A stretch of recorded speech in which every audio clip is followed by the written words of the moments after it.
Kati wa Kisii County. Hakika mimi nilikuwa naombea hili jambo sana. Umefanya kazi mzuri sana. Sasa mimi kwangu tuko wanawake 5, mimi na wasichana wangu hesabu hiyo kura. Kwa hivyo Raila Odinga, ongera wamama, tuende juu kabisa. Ya kwamba papa angejua mwanamke vile ako na uwezo na ako na kazi kubwa kwa serikali yetu ya Kenya, angechagua Martha Karua. Unajua panapo na mama, Biblia inasema mwanamke mwenye hekima hujenga nyumba yake na mikono yake, na mpumbavu upomoa na mikono yake. Sasa nyumba yetu ya Kenya itajengeka sababu mwanamke amechaguliwa kuwa deputy president. Papa, umefanya kitu mzuri sana. Na wacha nikwambie wanawake Kenya, na tunaona hata kwa Biblia mwanamke mwenye alikuwa anaitwa Esteri, wakati watu wakwa walikuwa wanataka kuuliwa, Esther ndiye aliokoa kijiji yote na watu wote wale walikuwa Waisraeli. Kwa hivyo Martha Karua, wewe kama Esther, wewe kama Raila, uokoe nchi yetu ya Kenya. Maana mzee akikasirika, kama mzee anakasirika kwa nyumba anataka kuchapa watoto, mama anamwambia mzee tulia, peleka watoto pole pole. Sasa Martha Karua, utakuwa ukituliza moto. Wakati moto umewaka, unaambia papa tuliza poli, chukua inchi pole pole, chukua wananchi pole pole. Kwa hivyo mzee Raila Odinga, ole tunakuilia tena. Kwa majina naitwa Jacqueline Kemto. Mimi kwangu tulikuwa tunangojea Raila achague mwanamke. Sasa kura zote za wanawake sote ni kwa Raila. Mimi naitwa kwa majina Moses Irianga, katibu katika chama cha wauguzi Kisii. Mimi nataka kushukuru Mheshimiwa Raila Odinga kwa chenye amefanya katika nchi yetu. Historia ya Kenya mwanamke hajawahi wekwa mbele katika uongozi, na tunashukuru sana maana wanawake wamewekwa katika kiwango cha kujitambua katika uongozi. Kwa hivyo sisi wa Kisii tumefurahia sana kwa kuweka mama mbele, na wa Kisii wote wameunga Mheshimiwa Raila kwa jambo lenye amefanya mzuri. Kitu kingine nataka kusema ya kwamba Raila sisi kama wa Kisii tunamsupport sana, maana tukiangalia agenda yake ya kujali maslahi ya wananchi sana ya wanawake katika kuweka watu kwa kiwango cha uongozi. Tena mambo mengine naweza sema katika wafanyikazi especially nurses of Kisii County, nimeona katika forum sao wamefurahia sana kuona mama akichaguliwa mwenye atakuja kutetea maslahi yao. Unajua wakati mwingine wanaume ndio wanawekwa, mwanaume na mwanaume mwingine kati yao ni vita tu watakuwa wanaendelea kufanya, maana kitu yenye kikombele yao ni uongozi wanaangalia. Lakini mama ni mtu atatuliza roho ya wanaume. Unajua kazi yao ya nyumba ni kusaidia, na watasaidia Raila vizuri sana. Kwa majina naitwa Scholastica Nyaboke kutoka Kisii County. Nimefurahia Kenya papa ametufanyia. Hii kitu ndio tulikuwa tunaongojea, tulikuwa tunataka mpapa saa hii, tumechoka na wapapa. Pia sisi wamama wacha tukalie hii kiti. Papa ametufanyia vizuri. Ile yenye hata anaweza mshukuru sijui mara ngapi. Papa ndio president, Martha Karua ndio vice deputy president wa papa wetu Raila Amolo Odinga. Sisi kutoka Kisii County wamama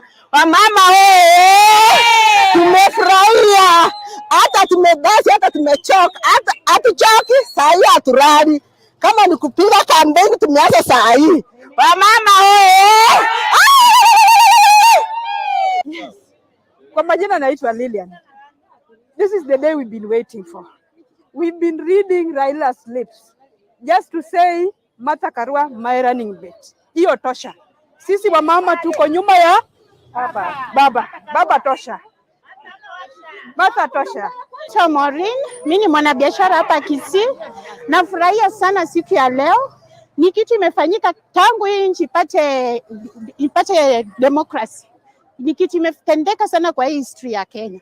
It is the best moment in our life as women. We are so happy, and we are so happy with Raila Odinga, and we are ready, very ready to make this come to be. Inawezekana. Kwa majina anaitwa Gladys Kerubo from Kisii County. Mimi ni mfanyi biashara ya mitumba.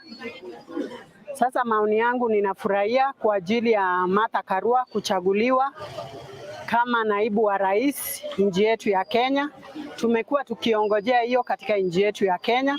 Sasa kama wamama tumefurahia sana, atatutetea maana amekuwa mwanamke wa 3 katika nchi yetu, katika nchi kule Tanzania, kule Amerika. Sasa Martha Karua amekuwa wa 3 katika ulimwengu.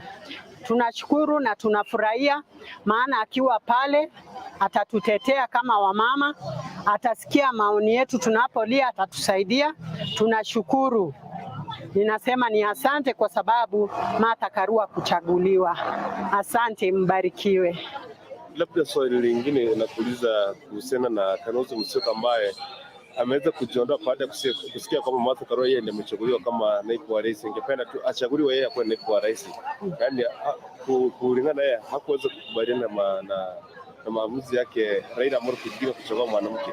Je, unaweza kuzungumzia pia swali unaweza kuzungumzia aje kuhusu Kalonzo Musyoka ambaye hajaridhika hasa mwanamke kuchaguliwa?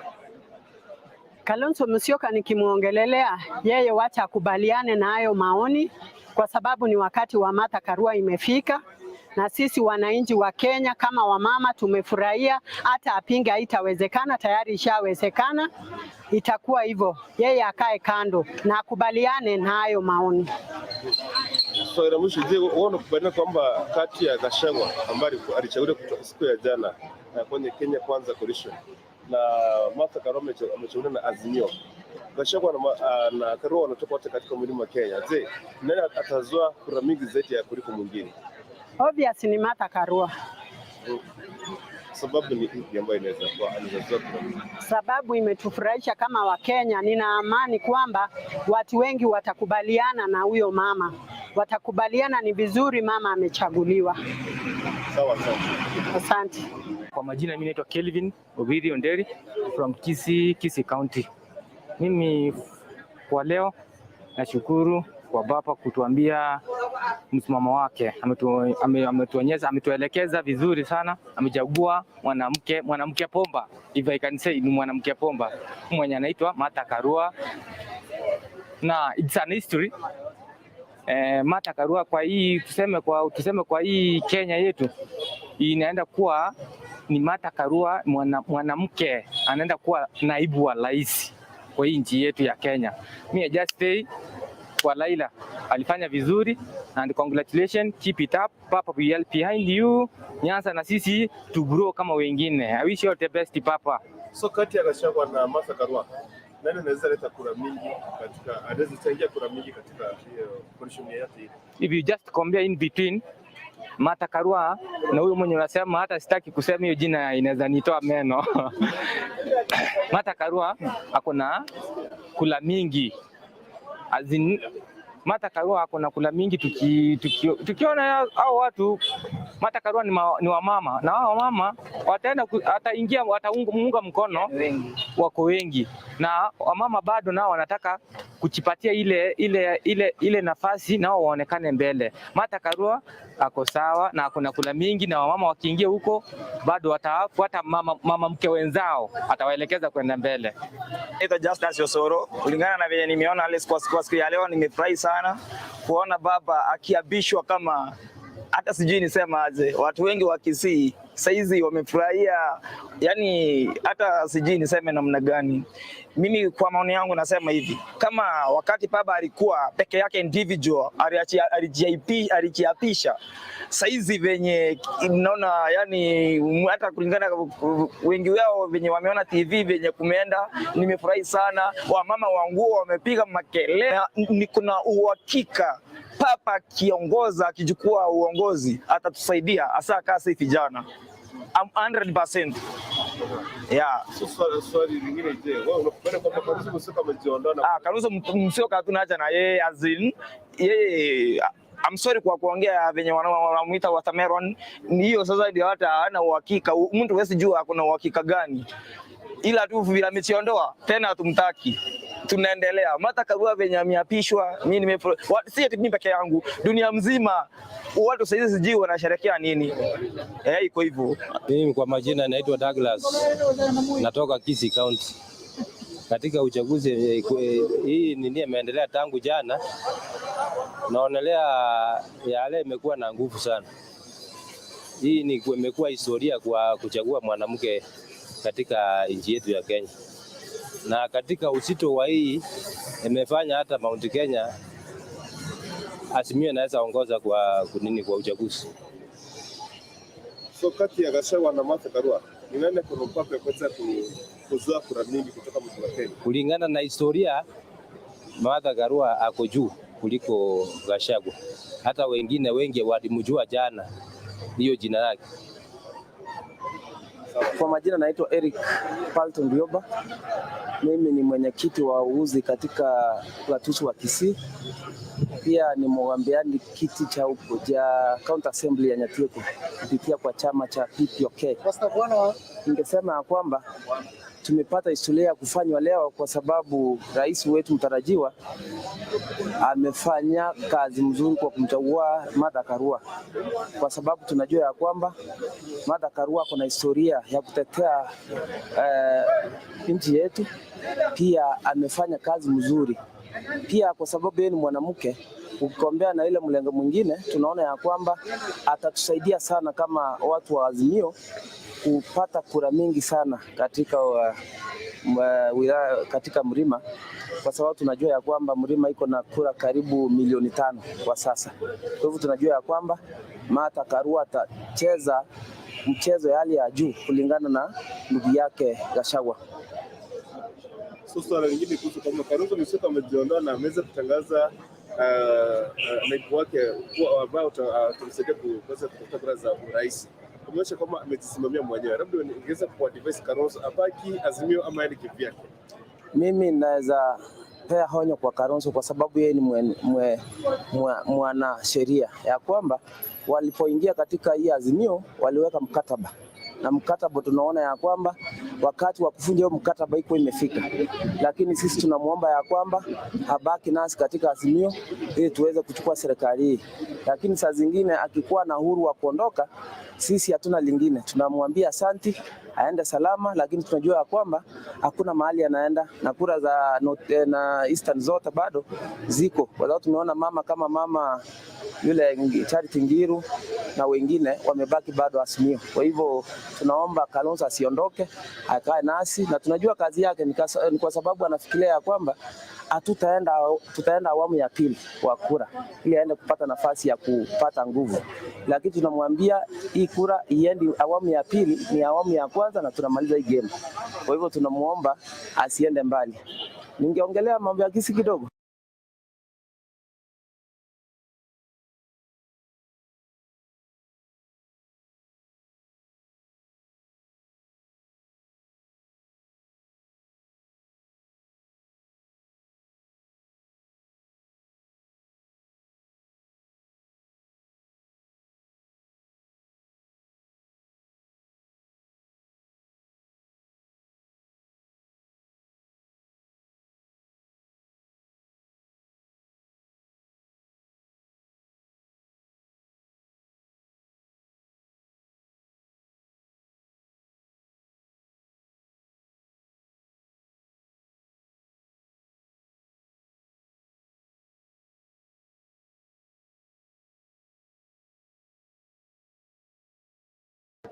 Kwa majina naitwa Evans Itangare. Mimi ni mkaaji wa Nyamira County. Vile Raila amechagua Martha Karua kama running mate, hiyo kitu sicharitika hata kidogo, sababu sisi kama wa Kisii hatujawahi ongozwa na mwanamke. Na kitu kingine, mimi kama mwanaume, kama niko na shida, siwezi enda niiname kwa mwanamke ati ninamuomba. Hata mimi nitakuwa kama najidunisha, kwa sababu mwanamke ni watu wa kupewa, sio wa kupeana. Hata akipewa anaweka. Vile vile mwanamke mwingine akienda akimuomba anaona kama hataki kupeana, hawezi peana, wanadarauliana wakiwa wanachinua tu wamepata hiyo kiti. Kati ya wa running mate wa Kenya Kwanza na Azimio, vile nimeangalia huyu Rigathi Gachagua anasapata kura nyingi. Kisa na maana huyu ni kijana, si kama huyu mwanamke, huyu ni mzee. Wamekutana wazee wawili. Hao watu wawili ni wakubwa na ni vijana au wa Kenya Kwanza, na watatafuta kura kwa vyote vile, na wako na nguvu ya kutafuta kura. Kwa majina naitwa Freddy, kaunti yangu ni ya Kisii. Mimi naona huyu rais Raila Odinga amefanya makosa sana kuchagua huyu Martha Karua, sababu Kasawi alichaguliwa jana. Sasa ameona huyu William Ruto amechagua Kasawi na yeye amechagua Martha Karua, lakini kura siko mingi kwa Kasawi. So kati ya Karua, okay. All right. Welcome back again to Kisii Hot TV. My name is Nipto Dennis. Kama kawaida anakukaribisha moja kwa moja. Nadhani kwamba rekodi yako niwakilisha vizuri sana. Karibu tena katika awamu yetu ya siasa, ambapo tunaomba tuweze kuangazia katika masuala women in politics, and today kuna mgeni wetu kwenye studio zetu hapa hivi leo. So hakikisha kwamba unafanya nini, una like pale, una comment, una share, and then don't forget to invite your friends. So karibu sana hivi leo. Tunataka kushika katika masuala mawili matatu kuhusiana na wanawake kwenye siasa. Tujue kwamba siasa wa Kenya ni zipi, hasa kama wewe Mkenya, hizi zako ni zipi. So karibu sana, tunaenda kushika moja kwa moja, na usisahau kwamba tuko hapa tuko live na incoming women rep Kisii County. Tuko naye kwenye nyumba, tuweze kuangazia masuala mawili matatu. Tujue kwamba leo historia imeweza kufanywa na kiongozi wa Azimio One Kenya Alliance ambaye ni Raila Odinga. So karibu sana, ninakukaribisha. Jua kwamba wakilisha rekodi yako kwenye comment section, naweza kujua maoni yako ni yapi. Sawa sawa, hasa kulingana na wanawake. Unajua kwamba tunaenda kuangazia kihistoria kidogo, kwa sababu kuna baadhi ya wanawake miaka ya nyuma ambao wameshiriki katika mambo ya kisiasa. Wengi wamekuwa ni wamepopea katika kisiasa hapo awali, na hivi leo kwamba historia imeweza kufanywa licha Raila Odinga kuchagua mwanamke kuweza kuwa kama ni running mate wake katika mwaka huu wa 2022, uchaguzi wa 2022. Nusa kwamba kwenye nyumba hapa ni women rep Kisii County, incoming women rep Kisii County. Tupo naye kwenye nyumba hapa, tuende kuzingatia mawili matatu, na sijui kama unanipata. So nikaenda kuangalia kama sauti yangu iko sawa, safi kabisa. Kwa hiyo nikimbie pale kwenye hii side nyingine, tutakuwa narejea tu papa hapa, usiweze kuondoka. Karibu sana kwenye nyumba. Tutampatia nafasi ya kuja kujitambulisha, lakini baadaye, hiyo ni baadaye. Kwa sasa tusikie hii kidogo kwa dakika moja, ndio unaweza kujua kama sauti iko sawa au sio. Karibu sana. Swali lingine ni Karua waweze kujiondoa Azimio. Apaki ya maende. Karua anaweza baki Azimio sababu hana kula. Hiyo ndio maoni yangu, lakini anaitwa Scholastica Nyaboke kutoka Kisii County. Nimefurahia Kenya papa ametufanyia. Hii kitu ndio tulikuwa tunaongojea, tulikuwa tunataka mpapa, saa hii tumechoka na wapapa. Pia sisi wamama wacha tukalie hii kiti. Papa ametufanyia vizuri. Ile yenye hata anaweza mshukuru sijui mara ngapi. Papa ndio president, Martha Karua ndio Vice Deputy President wa papa wetu Raila Odinga. Sisi kutoka Kisii County wamama tumefurahia, hata tumedasi, hata tumechoka, hata hatuchoki saa hii, haturari. Kama ni kupiga kampeni tumeanza saa hii. Wamama I'm a Kisumu citizen of the Republic of Kenya, where the Professor Nyang'nyong'o was governor. So, on my decision, Raila now is scored 100% plus 20 plus, because Martha Karua, very intellectual lady, very wise, competent in all the legal matters and court matters. So now we know Azimio, we're gonna get more voters more than RUTO, because RUTO is we call the gambler. Yule deputy yake also is a gambler. So two gamblers cannot make a Kenya to somewhere. Kenya will be destroyed and scattered by two gamblers. So I support the decision of the Honorable Raila.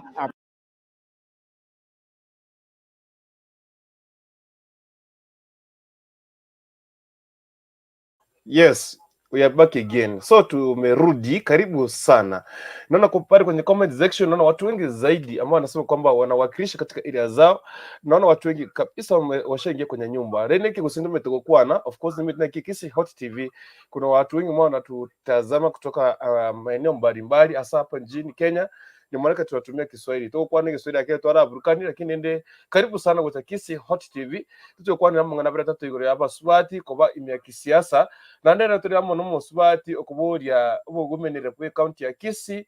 Oyo ko kunere gucho tindati ngwane dieta na kwa netari ngao lakini Maureen MORAA iriya gucho munando chikokora. So karibu sana imya Kisii Hot TV ndacho kumwali bagande tutarara akora kama kawaida keto kwalika na Maureen gutera show kama kawaida tunapowakilisha kuna kukaribisha mgeni hakikisha kwamba pale kwenye comment karibisha mgeni na ujue kwamba tunaenda kuzungumza naye moja kwa moja. Lakini kwa sasa umeweza kusikiza maoni ya baadhi ya wakazi kutoka kaunti ya Kisii ambao kila mmoja akiwa na maoni yake tofauti tofauti. Wengine wametofautiana pale. So hasa nataka tuweze kuangazia kuna baadhi ya kabila ambazo zinasema kwamba mwanamke hafai kuzungumza. Mwanamke hana nafasi ya kuweza kuwa mbele ya mwanaume. Hiyo tu nataka tuweze kulinganisha kuweza kuzungumzia kuhusiana na kile ambacho historia mweze kufanya leo na Raila Amolo Odinga kuweza kuchagua mwanamke wa kwanza tangu tupate uhuru around 60 years. Hatujapata mwanamke ambaye anasimama kwenye kiti cha deputy. Of course Martha Karua wamesimama kuwa rais kwa kiti cha urais. Lakini baadhi yao hawakuweza kupata kura ambazo zilikuwa zinahitajika. Unaona? So baadhi watu wanasema kwamba huyu ni mwanamke. So tukirudi pale kwanza tuanze katika county government MCA. Kuna some county wards ambazo haziwezi zikachagua mwanamke. Mwanamke hazipatiwa nafasi ya kuweza kuongoza. So hiki ni kielelezo njia kifungua, yani wamefungua njia kwa wanawake wengine. Lakini kuna baadhi ya jamii ambazo zinajua kwamba mwanamke hana jukumu la kuweza kuzungumza. Mwanamke hana jukumu. So we want to elaborate. We want to discuss more about women in politics. Tumekuwa na wanawake wengine zaidi ndani ya siasa. Kuna baadhi ya wanawake ambao wamekuwa kisiasa tangia hata mimi nizaliwe. Wengi sana. Lakini kisha baadaye usisahau kwamba tuliko pamoja na mgeni wetu kutoka hapa kaunti ya Kisii ambaye ni incoming women rep Kisii County. So karibu sana kwenye show yetu siku hii ya leo na najua kwamba tutashiriki moja kwa moja katika hii show yetu ya siku hii ya leo. So karibu sana. Tumeweza kurudi hapa. Karibu sana women rep. Asante. Jambo. Asante. Si jambo kabisa. Kwara kwana bandiki gusira tena kike gusime bitoka maende kigusi karaba kwani kigusira tenga Aba minto mwensi monyagetinge asemo beta koruchinsemo au na bakwaniri emaragobeye mbia muri oyogo kwana akoroku Maureen MORAA Obino Women Rep Kisii County 2022 by the grace of God. Tumewakilisha hapa Kisii County Hot TV. I'm humbled and it's a pleasure to be on this platform today. So umesikia. Anyway, before we start topic yetu ya siku hii ya leo, so inataka tuanze weze ku comment all about the Raila Amolo Odinga kuweza kuchukua Martha Karua kuwa kama running mate wake katika huu uchaguzi wa 2022. Ya kwanza ndugu yangu Kurukuntu, pengine niseme ya kwamba this is a historic moment. What the Right Honorable Prime Minister Raila Amolo Odinga amefanya ni jambo la kufana sana, na tena ni jambo ambalo limetuangazia sisi wa Kenya to the outside world kama community ambayo ina embrace women in leadership and a community that is now beginning to be in sync with the current trends of the rest of the world. Ukiangalia duniani kote kama pale Amerika tuko na Kamala Harris ambao ndio Vice President wa Biden. Ukiangalia Tanzania tuko na Samia Suluhu ambaye aliweza ku take over from the late. Na ukiangalia jambo ambalo Raila Amolo Odinga amefanya ni jambo la maana, na hii ni jambo ambaye imechange the dynamic of Kenyan politics to a different angle. Kwa sababu this is a historic moment. Kenya now stands at crossroads to choose to either be in history to elect a president who will have the first female vice president, deputy president, sorry, or to gear the conversation towards the conversations being given by both divides, that is Oka and Kenya Kwanza and other divides. So this is a historic moment. It has changed the face of Kenyan politics. It has brought a great heritage to us as Kenyans, and the whole world is now watching Kenya to the world on how we are going to break this record. All right. Okay. I see. Wacha kwanza nipitie hapa. Ann Ugech, congratulations to Papa Ezekiel Nyairu. Sema kwamba Papa tosha. Ann Ugech, our 5th president ni Papa Omo Kenya. Sema kwamba following, asante sana. Victor Kenya wa MORAA Opino tosha, asante sana. Kumbe watu wanakujua hiyo dini nyingine huko mwisho, nilikuwa nataka mtu animalizie. So thank you very much. Karibu sana. So sijui kama tutaanzia wapi, lakini hasa swala kuu kama wanawake kuweza kuja kwenye kisiasa, kuingia kwenye siasa. Hasa kuna baadhi ya jamii ambazo haziwezi zikakubali labda mwanamke kuweza kujiingiza kwenye kisiasa. Licha ya kusema kwamba mwanamke haruhusiwi kuzungumza. I don't know vile naweza iweka, lakini kwa mfano kuna mzee hapa amesema kwamba mimi si mwanamke hana uwezo wa kuweza kuzungumza katika jamii ya Kisii. Sijui mimi ni Kisii, I don't understand. But kuna baadhi ya wengine wanapinga, wanasema kwamba Raila amefanya kitu kingine ambacho si cha kufurahisha. Pia nataka tuguzie hapo kidogo kabla, ndio maana tukienda kumaliza tutarudi kwenye Kisii County sasa, tuendelee kuzungumzia kwa hasa masuala yako kuweza kuingia kama women rep. So here again kuna baadhi ya wanawake ambao tukianzia katika miaka ya 18 tukikuja tu hivyo mpaka sasa hivi tumeona baadhi ya wanawake wengine wakiwa wamejitoza katika kisiasa na kuweza kung'ang'ana, kuweza kuelimisha na kuweza kutetea baadhi ya jamii zingine.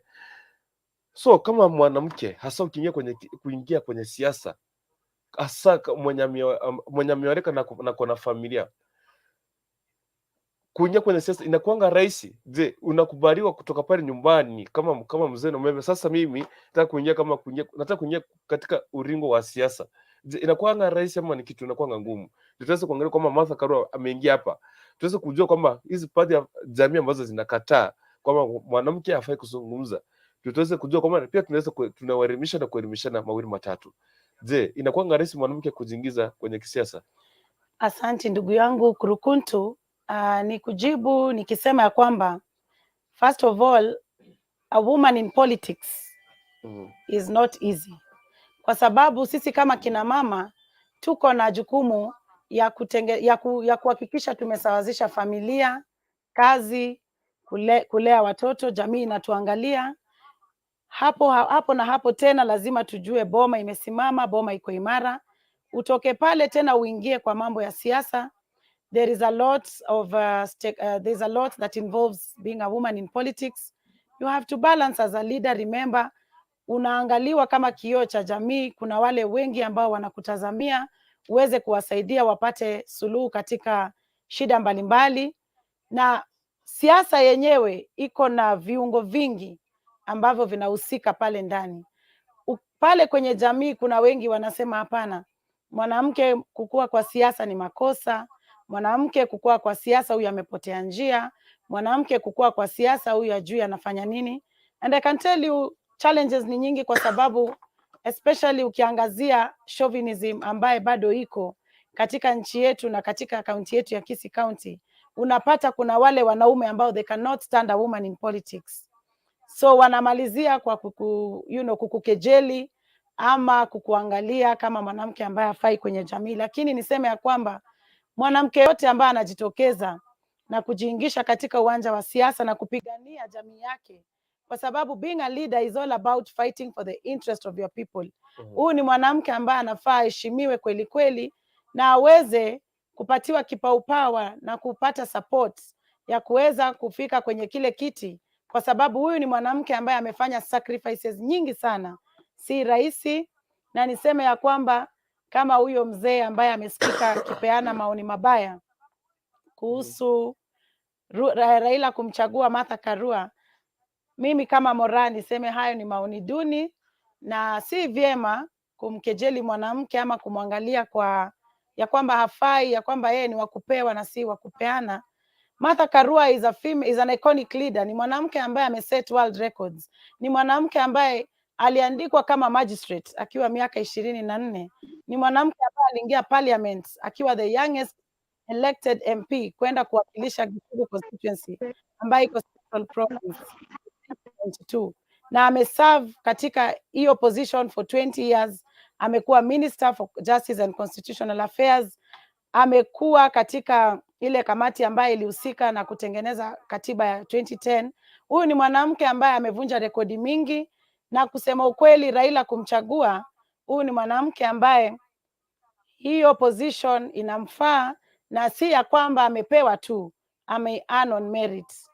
Mimi kama mwanamke niseme ya kwamba ningewahimiza wanaume wenzetu waweze kuungana pamoja na Raila na kumshika mkono Martha Karua, ili tuonyeshe dunia yote ya kwamba ndio kina mama wa Kenya tuna uwezo. Tuko na kina mama shujaa ambao wanaweza kuwekwa pale mbele kwenye hiyo leadership position and they can bring change to our beloved country of Kenya.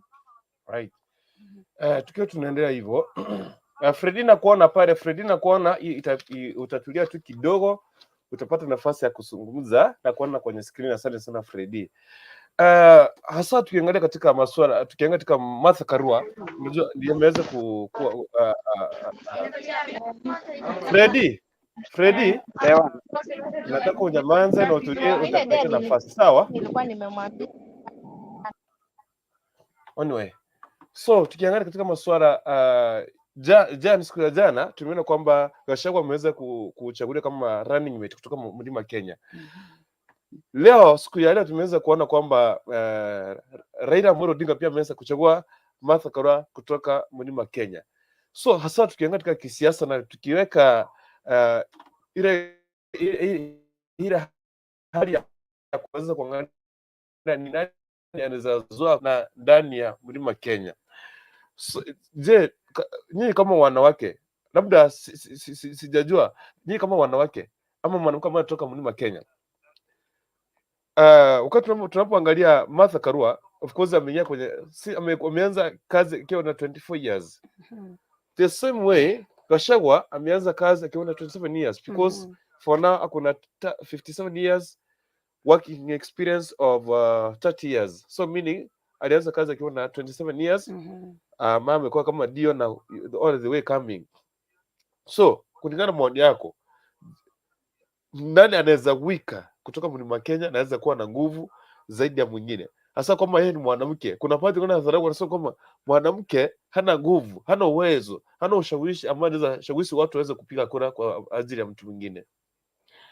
Pengine niseme ukiangalia vile the Deputy President Bill William Samoei Ruto amemchagua Nderitu Gachagua kama running mate wake. Gachagua is also a strong leader. You cannot undermine his potential and his capacity. Haswa bear in mind the fact that Gachagua amekuwa kwa public service for almost 30 years. Inamaanisha ana networks, ana pia zile ground support yake, na pia akona ile control ambaye ana control Central Region. Kwa hivyo huwezi ukamwandamine. Ukikuja kwa the Right Honorable Prime Minister Raila Odinga ambaye amechagua Martha Karua kama running mate wake, pia Martha comes with her own experience. Martha amekuwa kwenye serikali pia for more than 30 years. Na yeye pia akona ile support base ya kina mama. Kuna wale kina mama ambao watapiga kura tu kwa Raila ili nao waweze kujivunia wako na mwanamke mwenzao kwenye kipaumbele katika kiti hiki cha msaidizi wa rais. So hii ni situation ambayo lazima uiangalie very carefully. si eti ya kwamba kwa sababu Martha Karua amechaguliwa kama deputy president wa Raila imempatia Raila a direct win. Wote wako na kazi kwa sababu wote Raila na Ruto wamechagua very strong candidates. So hapa italingana na vile kila mmoja wao atacheza kazi zake, na italingana na vile ile bidii ambaye running mates wao wataleta, zile numbers wataleta on the table, na ile convincing power ambao watakuwa nayo kuconvince voters waweze kusupport mrengo wao. Kwa hivyo mimi niseme as a woman I'm very proud and happy that Martha yuko pale kama running mate wa Raila, lakini bado Raila ana kibarua, lazima atie bidii, na Martha pia lazima atie bidii, alete kina mama karibu, wafike karibu, aweze kuwahimiza wamshike mkono ili Kenya iweze kuwa kwa hiyo historical moment, tuweze kuvunja historia. Alright. Tukiangalia katika kihistoria hapa Africa, in African continent, Liberia was the first country in Africa to elect a woman as their president, Ellen Sirleaf Johnson. She was very fast. Alikuwa mwanamke wa kwanza kuwa rais katika nchini katika bara la Afrika. So kuna baadhi ya wanawake ambao waliweza kuingia katika kisiasa na kuweza kuhakikisha kwamba wanafanya maendeleo. So pia wewe mtazamaji, nakuza swali tu hivi. Jana tumezungumzia kuhusu GACHAGUA. Wengi mkasema kwamba mlikuwa mnategea siku ya leo mweze kuona kwamba Raila Amolo Odinga atatoa running mate wake katika sehemu ipi. Hasa amechagua kutoka maeneo ya Mlima Kenya na amechagua mwanamke. Pia swali langu pia ni hilo nauliza. Huyu mwanamke atazidi nguvu kijana huyu mzee ama kijana ambaye anajulikana kama GACHAGUA? The same time tuliangazia masuala mengi zaidi ndani ya Kenya Kwanza jana. Wengi mkasema kuna scandal, kuna nini or whatever. And now due to working experience, let's come and compare, contrast the working experience in the political issues as we see wanawake ambapo wameweza kujiingiza katika kisiasa na kuhakikisha kwamba wanasonga mbele. Okay, so kabla tuweze kusonga mbele na tuweze kuendelea, nimesema kwamba pia tunajielimisha na kuweza kujifunza mambo matatu. Baadhi ya kuna mwanamume hapa amesema kwamba mwanamke hana nguvu, hana ushawishi, hakubariki kuzungumza mbele ya mwanaume. I don't know.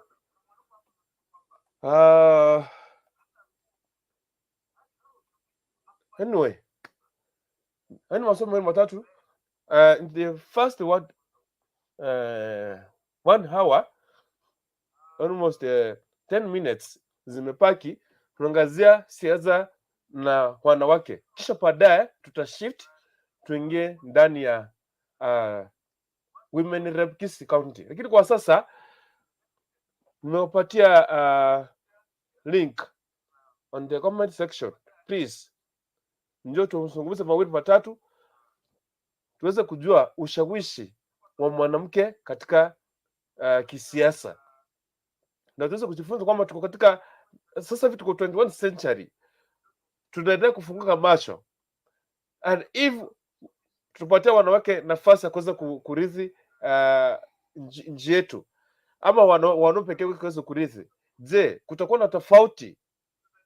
Licha ya baadhi ya jamii zingine wanasema kwamba mwanamke hafai kuzungumza, kuna kwingine najua kwamba mwanamke kazi yake, kwa mfano kuna jamii zinajua kwamba mwanamke anafaa kae kwa nyumba, niende nifanye kazi, nimtafutie, nimletee, nimwambie sasa keti na ule. Lakini pia tunaangazia kati ya hizi coalition mbili, Kenya Kwanza na Azimio la Umoja coalition, two coalitions, labda kuna zingine tena zitakuwa formed, I don't know.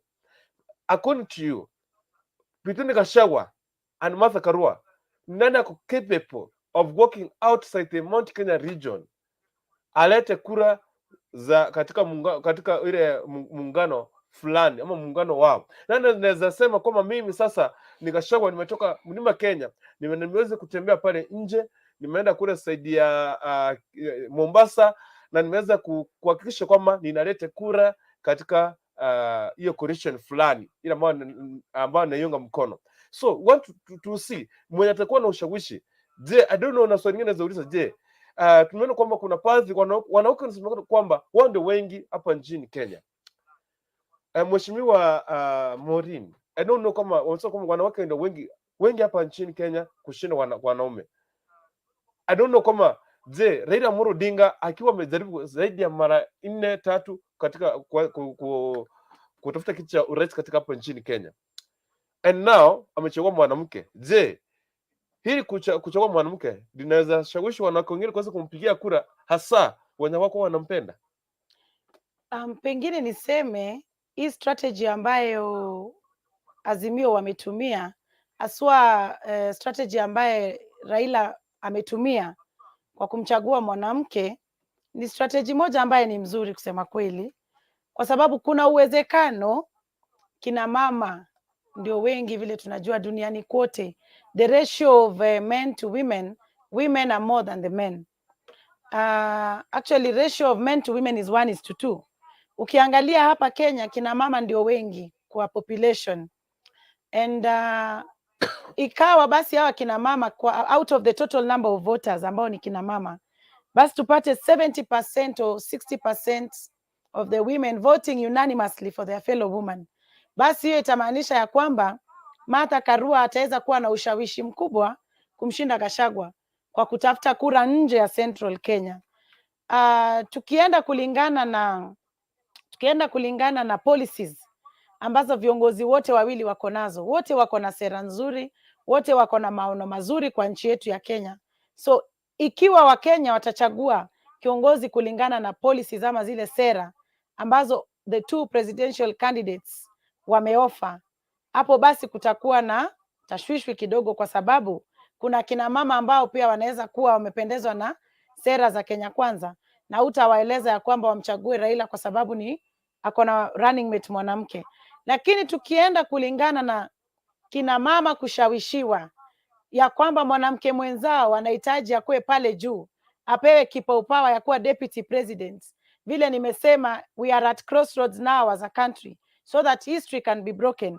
Hiyo itamaanisha basi Martha Karua ataweza kushawishi wanawake wengi wamuunge mkono waweze kumsupport Raila, na hiyo itamaanisha Raila atakuwa na through pass ya haraka sana kuweza kukua the 5th president of the Republic of Kenya.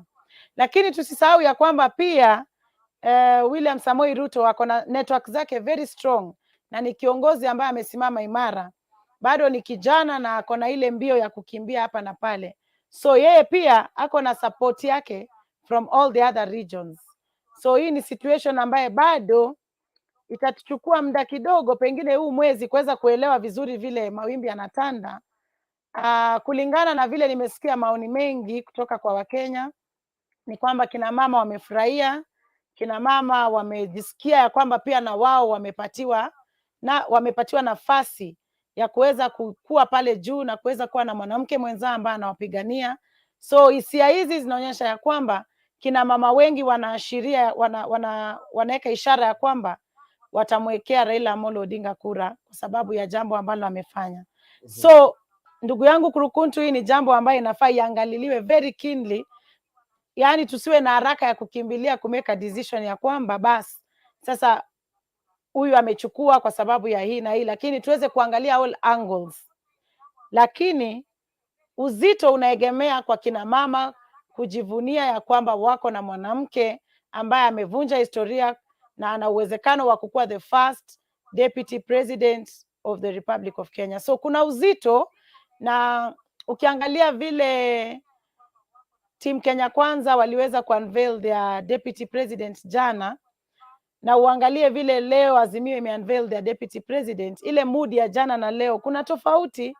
Mood ya jana ilikuwa more of wale supporters wa William Samoei Ruto kufurahia ya kwamba finally amepata deputy, lakini mood ya leo iko na excitement sana. Kina mama aswa ambao ndo majority of voters, they are very excited na wanaonyesha ya kwamba wako tayari kusimama nyuma ya mwanamke mwenzao. Na pengine hata mimi ningependa kusema imefika muda kina mama wasimame pamoja, ili ushindi uweze kupatikana katika jamii. Kina mama sisi ndio tunapiga kura wengi, kina mama sisi ndio tunaumia sana katika jamii, kina mama sisi ndio haswa yale maslahi ya uongozi yanatu affect, kwa sababu sisi ndio kila siku tunahusika na mambo mengi katika jamii. So pengine kina mama waweze kuangalia ya kwamba tukiwa na mama pale juu, kuna uwezekano wa shida nyingi kupata suluhu kwa haraka, kwa sababu vile unajua duniani kote, what a man can do, a woman can do better. Right. Na pia hata Biblia inasema kwamba a successful what? Behind every successful man, there is a woman, and a strong woman for that matter. Okay, somebody, kuna mtu anasema kwamba hata nyumba kuweza kuendelea kama ni familia, lazima mwanamke akopare. Pia Biblia inasema kwamba mwanamke anajenga nyumba na mikono yake miwili. I don't know. So nataka tuweze kuangalia katika kuna swala ambalo wakati tunaona na Kenya Kwanza, baadhi ya wale ambao wanashika katika Kenya Kwanza wamesema kwamba je, mbona hii azimio the deputy president angetoka katika Jubilee Party ikiwa wao ni moja ya muungano wa Azimio. Je, wewe unaweza sema kwamba Martha Karua ameingia kama na chama chake, hakuingia na coalition kama Kenya Kwanza, One Kenya Alliance, hakuingia nayo, aliingia kama NAK, aliingia yeye mwenyewe kwenye Azimio. So tulikuwa na baadhi ya akina Sabina Chege walikuwa kule, baadhi ya watu wengi, lakini sasa hapa kuna baadhi wanaona kwamba mbona deputy angetoka Jubilee Party. Pengine niseme ukiangalia hiyo inaweza kuwa pia ni ishara ya kwamba, kwa sababu unajua Sabina Chege anatokanga Jubilee. Yeah, so sasa unasema kwamba mbona hakutoka kati ya Sabina Chege na Karua.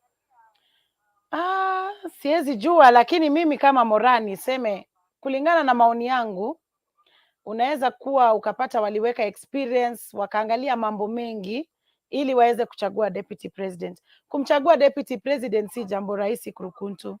Hii ni jambo ambayo I'm sure ili involve a lot of stakeholders, na ika involve a lot of consultations, na ikawa wamefanya public consultations, opinion polls, na kushirikiana pamoja na viongozi wengi ili waweze kufikia running mate wao kama Martha Karua.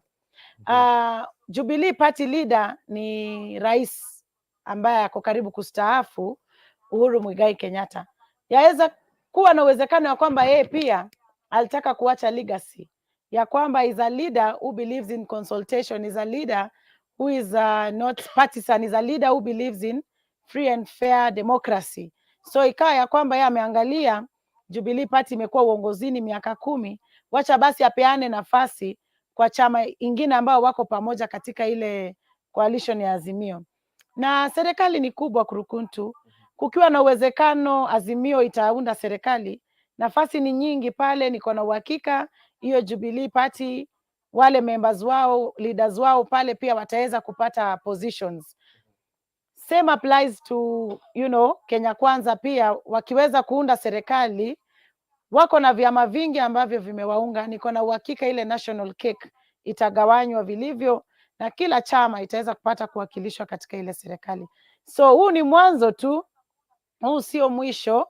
Kuna mengi ambayo yanakuja, na niko na hakika kuko na surprises mingi ambazo zinatungojea sisi kama Wakenya, na nina uhakika bado tutazidi kuona wakizindua mikakati mingi na wakiincorporate viongozi wale wa Jubilee, wale wa hivi vyama vingine ambavyo viko katika hiyo coalition ya Azimio. Okay, ni kwa mtu anaitwa Helda Topaso anasema kwamba I'm happy as a lady watching from Mombasa County. Asante sana. Emily Moige, Heko MORAA press on. Asante sana. Kwa mtu anakutambua hapa Emily Moige. Geoffrey Angweni from Nyanchwa Kisii town. Nyari Christopher for Jesus Koga anasema kwamba Lydia ni Nyari. Abutoka kara sasa Kijaruo sielewi jamani. Nani Kijaruo? Thank you very much. Nyari Christopher for Jesus Koga, asante sana. Frank Obino anasema kwamba ensomo soboye ito moto hadi county women rebo. Asante sana. Ensomo Victor Kenya MORAA Obino na Isaina, asante sana. as Nemwe Nyabuti, so happy today. Geoffrey Angwenyi, say nonkai. Utawaambia, I think utawaambia kwenye ni wapi. Ya tutakuja kusema kwenye ni wapi. So Geoffrey Angwenyi tuweze kwa na time usene mbali Nemwe Nyabuti for Martha, asante sana. Victor Kenya, egeture kipo gusi Maureen tosha. Asante sana. David Akama Umwancha, Papa alifanya vizuri because we need a gender rule. Asante sana. Duke Mbaye ayatiga mangana yotata. Mtuna troche kusonga awo. I don't know. Ike gusuma ninge sinte ko some comment. Ekina kwa nga tutiga mangana to kwa ndira yabo songo. Abata getiga. Emili moye MORAA geture kya mugusi. Asante sana. Chudi Rembo, we love you mama. Count all the best. Rembo anasema kwamba wanakupenda zaidi. Kisii County is far. It's for Mama Maureen MORAA Obino umongino mongaini. Tete sroka ni natumia umongino mongaini. King's right, this is my chairman. Chairman wa comment section naona asharudi all the way from Qatar. Wonderful. Sana karibu sana my brother Mr. Right. Chudi Rembo here from Nax. Count my vote. It is youth for youth leadership. Asante sana. Leadership in youth for youth.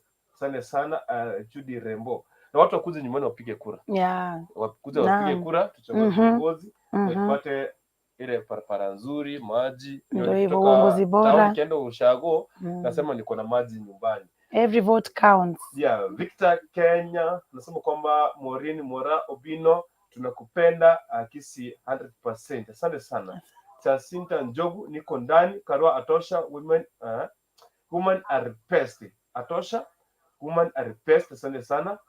Na Duke Umbaye Raila Muganga atakikani kwa mlima Cameron come sunshine. I don't know. Chudi Rembo at Duke Umbaye, women must be respected at all costs. If you can't respect women, then you don't apply it either to your mom. I'm proud of Papa, then must be seen too. Honorable Maureen, go. Bako fiko kumbele pe watu wakuje kukuona. Mchauri kama ni very future presidents, future presidents. Victor Kenya, RUTO is just a liar. This is politics. So politics, not politics, but politics. Here that's the comment. Kenya Kevo Moch, great my woman rep. Salimika. Thank you. Busibori Priska, Raila. Okay, let me see this comment. Raila did well to choose Martha Karua as a gender balance in Kenya. Kevo from South Mugrango, Ogetenga Ward. Tuko locked MORAA Esmonso Etaya. Asante. Victor Kenya, South Mugrango, Boikanga Ward. Tuko nyuma ya Maureen MORAA Obino. Asante sana Victor. Boikanga sema kie my brother. Ndani Boikanga sema kie. Kevo mochi papa na mama. So kwa papa na mama. So Karua yeye ni mama na papa ni Raila. Asante sana. Chudi Rembo, that man said the women don't have a say in front of men must be condemned with all verses. It is 21st century. Both men and women have same rights. I think ako right. Kila mwanamke yani kuna rights. Equality, gender balance. Yeah. Kevo so kama MORAA from South Mugrango, asante sana. Rose Keumbu. Rose Keumbu. Well, ako Mama County by the way. Yeah, she's got Mama County. And I think anatoka Kiombo. Say hi guys, Maureen leo niko na wewe. Asante. Asante sana. Isaac Osiagi aba subati bagusi, this is your time. Exactly. Huyo anajiita Laila Ali. Niko ndani karibu sana. Judy Remo, Honorable Karua is more popular with good track record than GACHAGUA. GACHAGUA. Waikanga hapo karibu na kwenyu. I think you know me.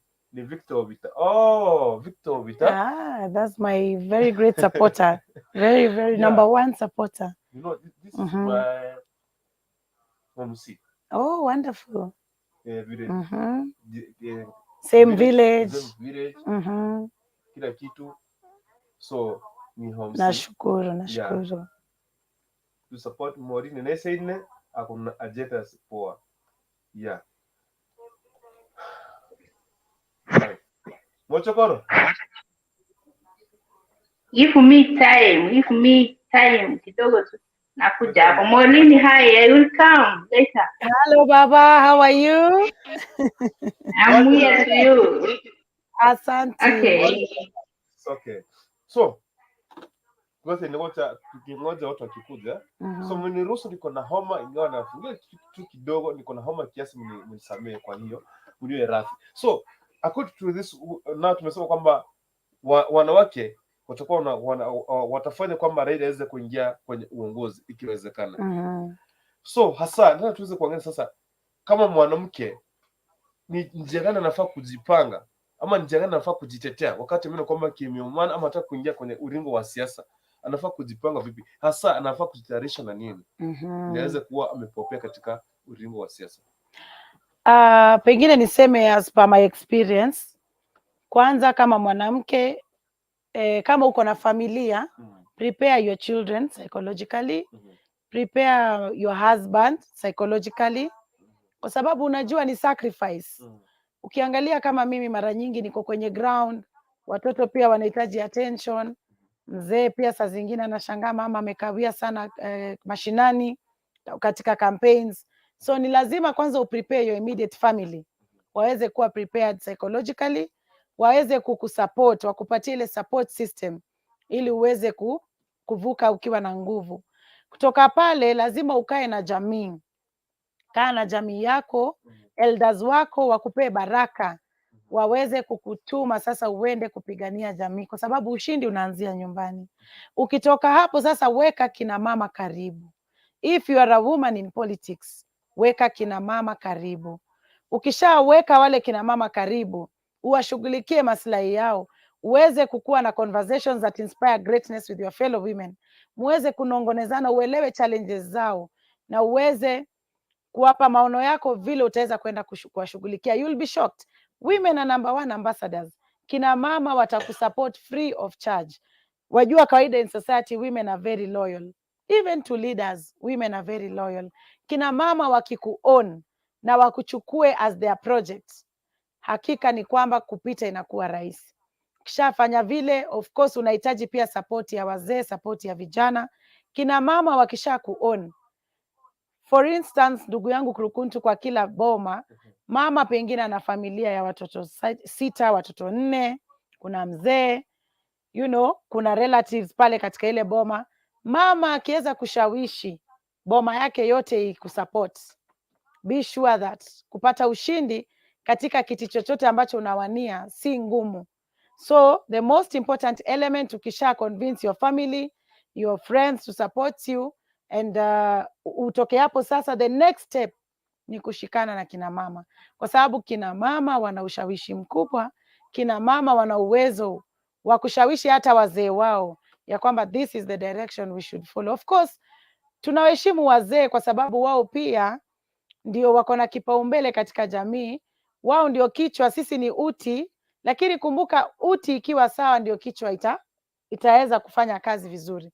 Uti kama iko sawa, basi hata kichwa haiwezi kupata ile support base.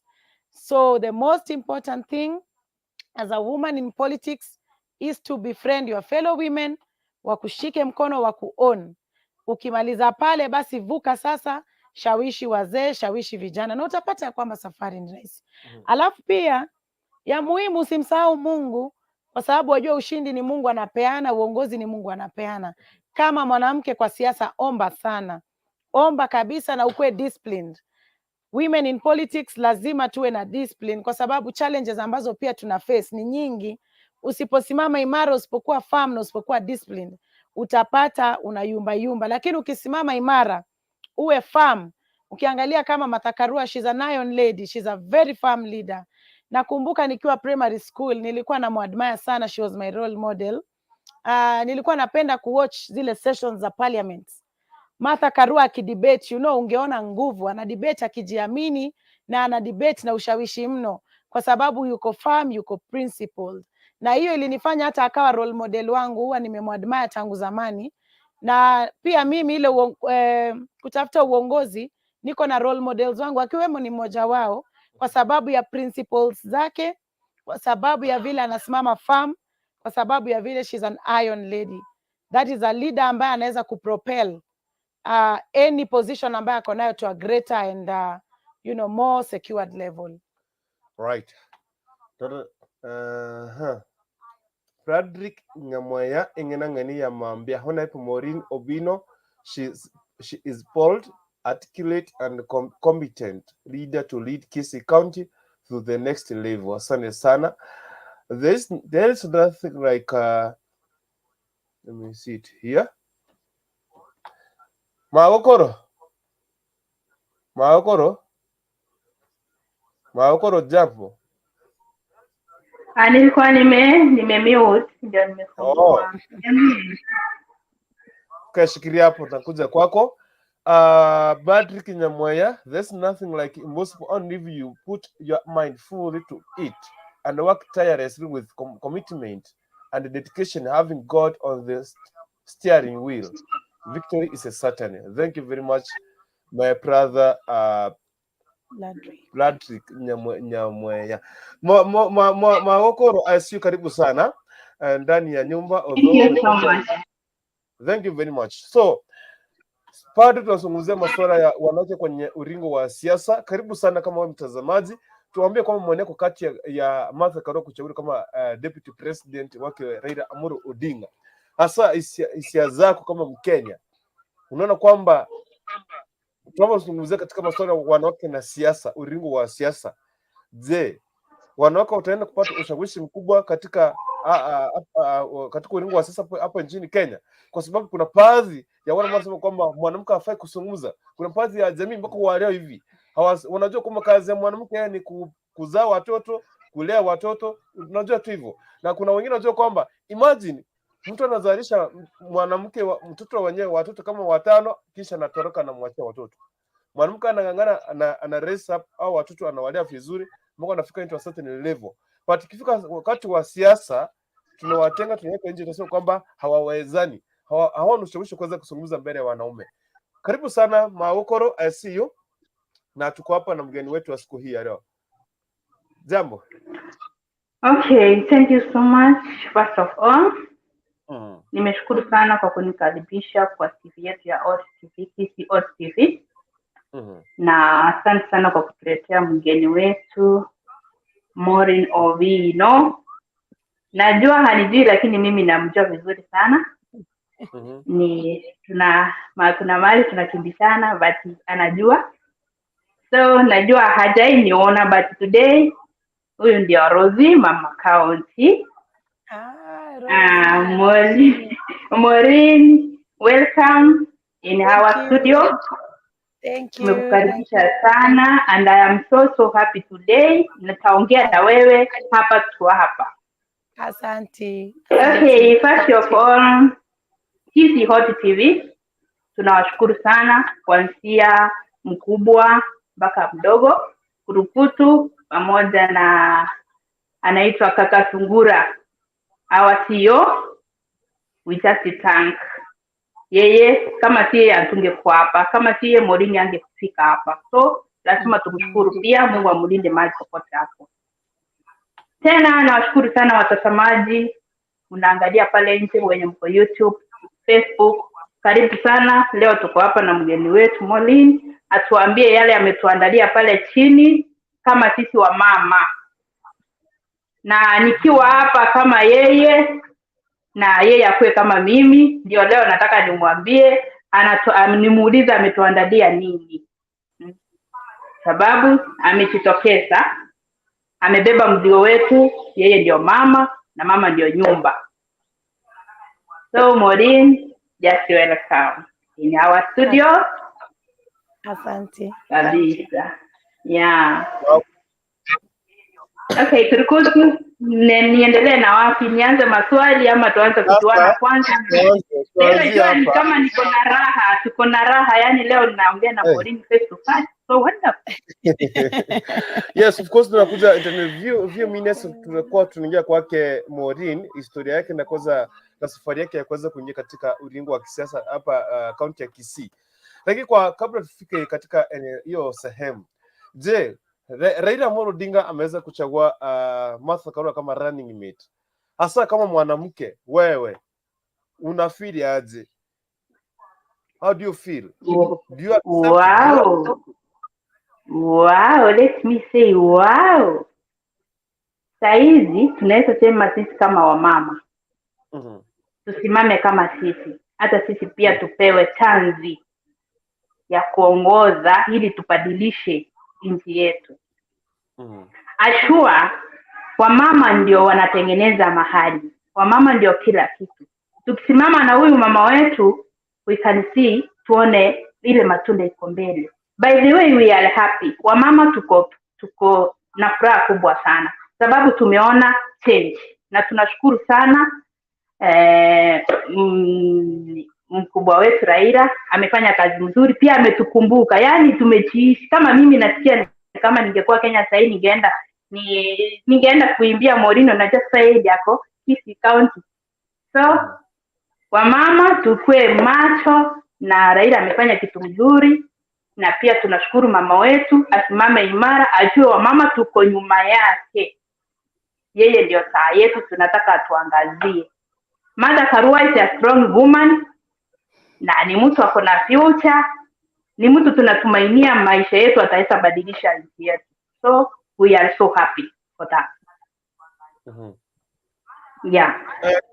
Kabla nikulete kwa swali lingine, naomba tunaweza kupatia hii kidogo tu kwa dakika kama dakika moja kabla nikuulize swali. Najua wewe sometimes unapenda kuongeanga. I know what you like. Let me just give you this. I know what you like. So let me just give you this.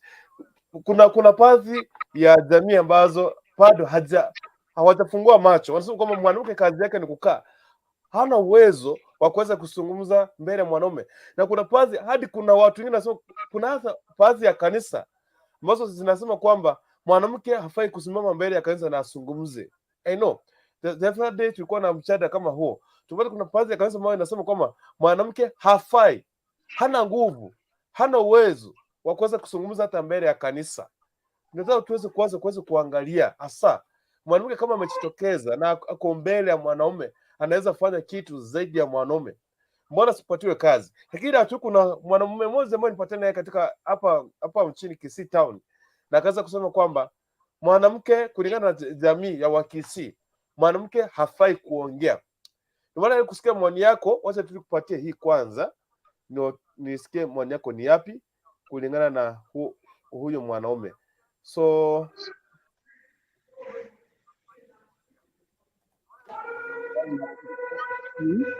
kwa majina naitwa Evans Tangare.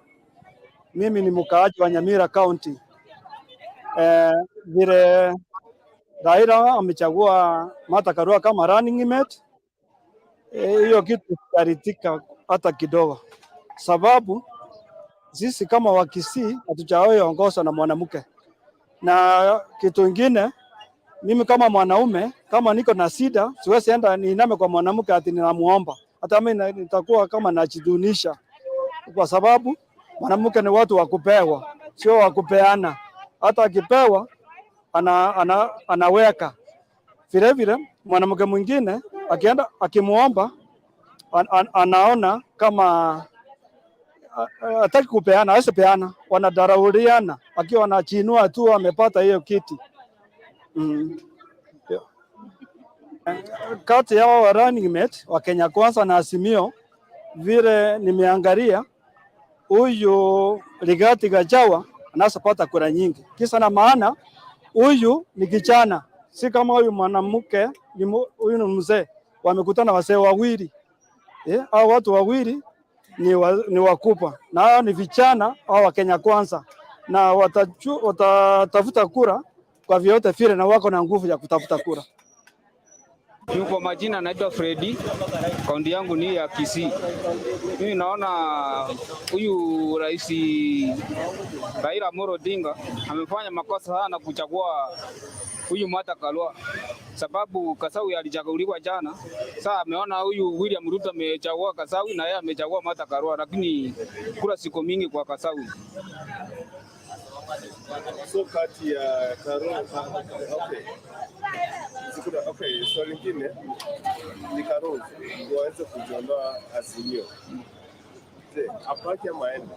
Karua anaweza baki Azimio sababu hana kula. Hiyo ndio maoni yangu, lakini anaitwa Scholastica Nyaboke kutoka Kisii County.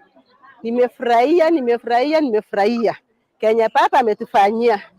Hii kitu ndio tulikuwa tunaongojea, tulikuwa tunataka mpapa saa hii, tumechoka na wapapa.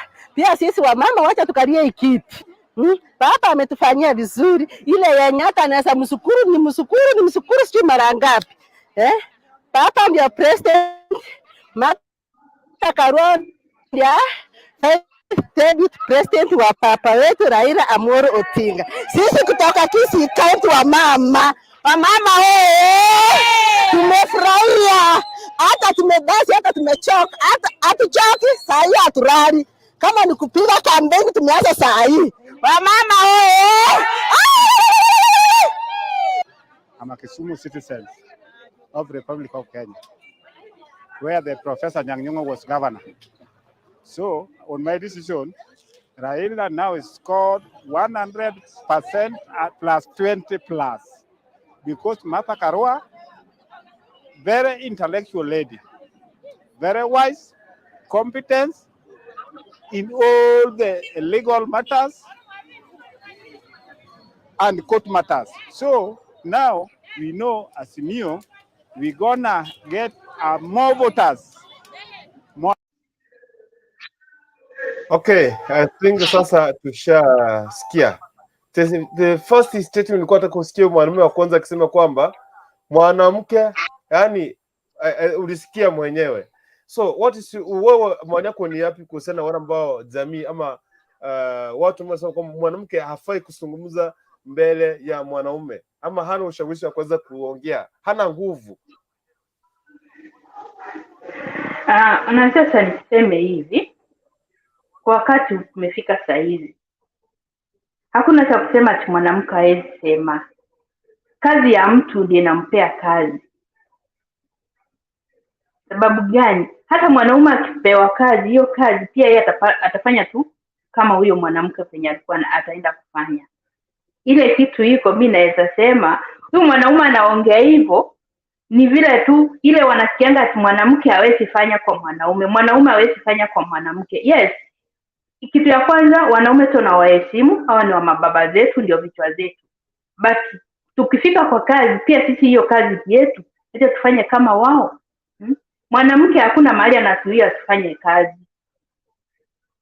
Huyu ile kitu ako nayo ni moja, amefuata zile vitu za kitambo. Sasa hizi tuko generation nyingine inasema kila mtu ako na haki ya kuongoza. But for now we need a change. Mwanamke na mwanaume is the same. Bora mtu aheshimu mwenzake. Mnasema wanaume ndio vichwa, sisi ni single. Okay, tunakubali. But heshima ni kitu cha maana. Sisi tunawaheshimu, mfanye upande wenu na sisi tufanye upande wetu. Sisi wote tukikuja pamoja, tunaweka chakula kwa meza, tunakula pamoja. Sasa mambo mnasema ati mwanamke hafai kuongea, mwanaume ndiye anaongea, hiyo haifai kwa wakati kama huu. Wakati kama huu tunataka kuona kazi ya mtu. Kama saizi Maureen tunataka kuona kazi yake, atuangalie mayatima, wajane, wale watu wanateseka pale chini. That's why tunasema we need a change. Okay, wanaume wanawekwa pale, hatutaona kazi yao. Sasa tunataka tuone huyu mwanamke pia yeye anataka kufanya nini. Lakini iwe liwaro, tunasema saizi mwanamke ndiye atakuwa kwa kitu. Baba ametufanyia kitu cha maana. Mimi tu ile kitu nasema mwanamke na mwanaume, heshima ndio kitu cha maana. Hakuna cha kupagua ati huyu ni mwanamke, huyu ni mwanaume. Chakula ikiletwa kwa meza, sisi wanawake na watoto kila mtu anakula, bora heshima. Right. Thank you very much. Victor anasema kama mtetezi wa wanyonge, Maureen Mora, Obino County, okay. Count in my village votes. Thank you very much. Before ninataka niweze kuingia katika county level politics, kwa sababu tumemaliza 1 hour ya ku articulate about women in politics. So sasa sijui kama unaweza kuzungumzia nini hasa kati ya maybe international, local women who have gone deep into politics na wamefanya kazi, wamefanya kitu hasa ya kuonekana. I don't know what can you articulate before we change to the next level. Kwanza kabisa niseme nimepokea salamu za dada yangu Rose. I'm happy to see you. It's a pleasure. On matters women in politics. Ukiangalia hata tukianzia kabla hatujaenda kwenye international community. Tukianzia hapa Kenya, tuko na women of valor kama the late Wangari Maathai, Professor Wangari Maathai. May her soul rest in peace. Professor Wangari Maathai alikuwa ni mbunge wa Nyeri constituency na ikawa amechampion rights za kina mama, rights za vijana, amechampion rights za protecting the environment, na akapitia mengi, akapitia mazingaombwe mengi sana, lakini akasimama imara, ikawa anasema we have to protect our environment. Na kutokana na hiyo initiative yake, she was able to set a global mark, akawa endowed with the Nobel Laureate Peace Prize. Na hiyo ni jambo ambayo ilifurahisha dunia yote, because this is an international award. Huyu ni mama ambaye aliweka the face of Kenyan women in politics to the international community, to the international level. Ukiangalia viongozi kama Charity Ngilu, she has dared to step into the tough world. Ameomba kiti cha urais Kenya. Mama kama Martha Karua amegombea kiti cha urais Kenya. Hawa ni kina mama ambao wameonyesha ishara kweli ya kwamba kina mama wako na nguvu, kina mama wanaweza, kina mama wasiangaliwe kana kwamba katika top level ya leadership wao wafai kupata viti pale. Ukikuja katika nchi ya Tanzania, tuko na Samia Suluhu, who is the current president of Tanzania. Huyu ni mama ambaye ameset a record in Africa and in the world that in Africa we can produce a female president. She has set precedents, na hii ni jambo ambaye iliwafurahisha wengi duniani kote. Na ukiangalia kule Tanzania, Suluhu ni mchapakazi kweli, ana suluhisho nyingi na amesaidia kuleta mabadiliko na ku-align policies za serikali ya Tanzania. So pengine kuna wale wengi ambao waliona mama hangeweza, lakini ameendelesha legacy ya Magufuli. Na pia ukiangalia kuna vile unasikia Watanzania wenyewe wanasema hivi sasa ekonomi yao imeinuka, uchumi yao inazidi kuboreka kuliko vile ilikuwa pale awali. So hii ni ishara ya kwamba kweli kina mama wakijaribiwa wanaweza. Kina mama wapewe nafasi ya kukua pale mbele katika hivi viti vya uongozi, ili na wao waweze kutia bidii vile wanatia bidii nyumbani, waweze kuleta mabadiliko kwenye zile viti kwenye serikali zile ambazo wanahudumia. Ukiangalia tukienda Liberia, tulikuwa na Taylor ambaye alikuwa ni president mwanamke, na aliweza kukaa pale muda mrefu, miaka mingi, na alifanya kazi. She left a legacy. So I mean, it is clear and evident that even in Africa we have great women who are an inspiration, that indeed wakipatiwa vyeo vya president ama deputy ama vice president they can deliver. Tukienda Croatia, tuko na mwanamke female president, kazi yake inaendelea vizuri, sijasikia malalamishi yoyote. Na tena she's a young female president. Ameashiria ya kwamba kina mama given a chance they can deliver. Ukienda America, tuko na Kamala Harris ambaye ni the first woman to be vice president in America.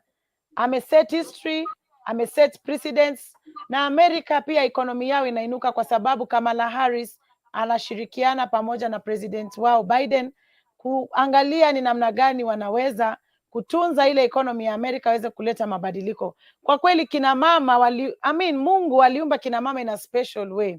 Na ndio kwa sababu unaona kina mama tuliumbwa wa mwisho, kwa sababu hata Mungu alipokuwa anaumba aliangalia akaona kuna jambo ambalo sijamalizia, kuna jambo ambalo limekosa. Na kwa kuweka kina mama pale, kweli kina mama, we are the most important species in society, because hata ukiangalia reproduction ni sisi kina mama tunaleta. Ukiangalia kina mama ukimpatia shilingi 10 ana uwezo wa kufanya ile shilingi 10 iwe 10,000 na muda kidogo tu, ukimpa ile nafasi na umpe avenues ambazo anaweza kutumia kupata hizo opportunities, aweze kupata hiyo faida ya mama zao. So kina mama katika kila sehemu duniani kote wameonyesha ya kwamba women in politics, women in business, women in entrepreneurship, they are able to deliver.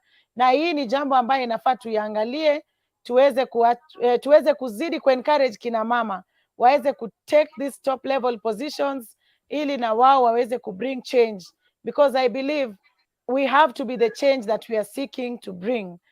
Pahali dunia inaelekea saizi, kama conversation ina revolve around women in politics, women empowerment, gender equality, gender balance, basi haya mabadiliko yanafaa yaanze na mimi na wewe ndugu yangu Kurukuntu. Itabidi ni wewe na mimi tuweze kuja pamoja na dada yangu Rose na wengine wale wote ambao tunashirikiana na wao, tuweze kukua sisi ndo the elements of change for this change to be implemented. Right. Thank you. By the way, we had Ethiopian anaitwa Seed. She was the first women president, and in Liberia we had someone Helen Johnson, Angela Merkel, Germany. Yeah, we had this woman called who? As we say in Madagascar, we had Sahala. She was the first woman to be elected as a municipal councillor 1956. Imagine 1956, that time ndio sasa kulikuwa na watu walikuwa illiterate. Hiyo time sasa kulikuwa na, but she emerged to be the best, and later she participated in a political party in 1958 as a minister. In 1977 pia in 1977 in Madagascar. Tuko na Wangari Maathai pia. Tuko na Sharawi, she was the feminist leader and a nationalist in Egypt. She spoke up women issues and participated in Egypt's nationalist struggles. Established Egyptian Feminist Union in 1923. And I think 1923, this is the time Egypt got a party independence, but she participated. So you see, there's some women, if women wapatiwe time, wapatiwe full, wapatiwe space, they can do great things. Na maana tukiangalia pale nyumbani, mwanamke, for example, when I was in attachment, I used to work with a certain lady. When she was, alikuwa nakuja na mzee anampatia 100 for lunch. I can step, we can go for lunch with that lady, but she can spend only 20 pop in a lunch pop, in a lunch, in 20 Kenya shillings.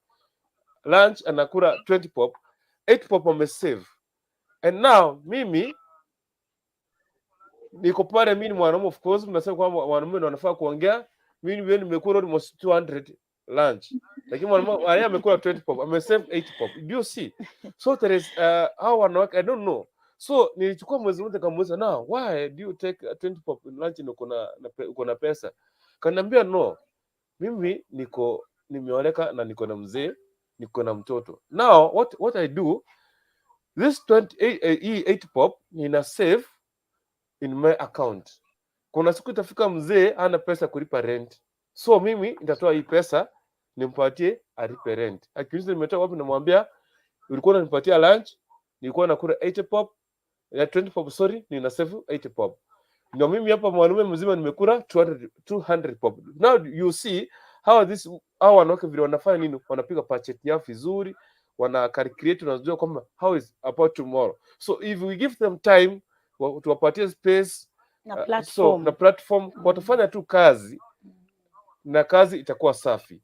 So kumaanisha kwamba msemo kama niko bias na ninasema Karua anatosha, hapana. So we are articulating on the issues and women in political. Tujue kwamba ile amani ambao wamefinywa wapatiwe space.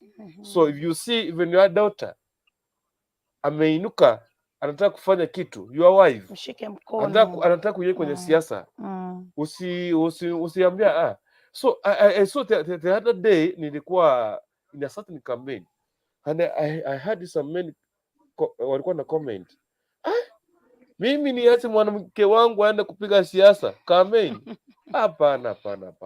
Na mimi sasa mzee niko kule kwangu nimeketi, si nitanyang'anywa? So you see, so they don't want to give time for their women, for their wives, daughters to go out and look for votes. Mtu anapata platform akianza, mtu anaona nitanyang'anywa bwana. Sasa yako wapi? Sasa saa ngapi? Saa 5 utafika kwa nyumba, kwani ulienda wapi? Siasa mpaka saa hiyo usiku. Because hii ni kitu inahitaji time. But tukiwapatia time, pia kuna kitu unaweza fanya muhimu nzuri kwa ajili ya maisha yako na mtoto wako na mtoto wa Mkenya mwingine. So the way when you look at the history of Martha Karua since 2002, akiwa let's start akiwa na 24 years till to date. Of course wengine alianza kazi hata sijui kama nilikuwa nimepeleka kama atazaliwa, but maneno yake yanasungumza kazi. Tukiwapatia time, platform, watafanya kazi nzuri. So tusiwe kama mwanamke ameingia kwenye uringo wa siasa, mwache tu afanye siasa. Mwambie unataka kuingia kwenye siasa, utawezana? Mwachie ajaribu kule na itakuwa noma tena zaidi. So I think tunazidi kuendelea. So nataka kwa sababu ya muda, naona hapa niko na almost 20 minutes to 40 minutes za kuweza kuzungumza kuhusu wewe sasa. Na pia wewe kama kuna maswali muhimu matatu nataka kuzungumza kwa ajili yetu sisi, ama nataka kuzungumzia kuparticipate katika maonezo wa siku hii ya leo, ukiangalia hapo kwenye comment section nimekuwekea link. Nimekuinvite kwenye show.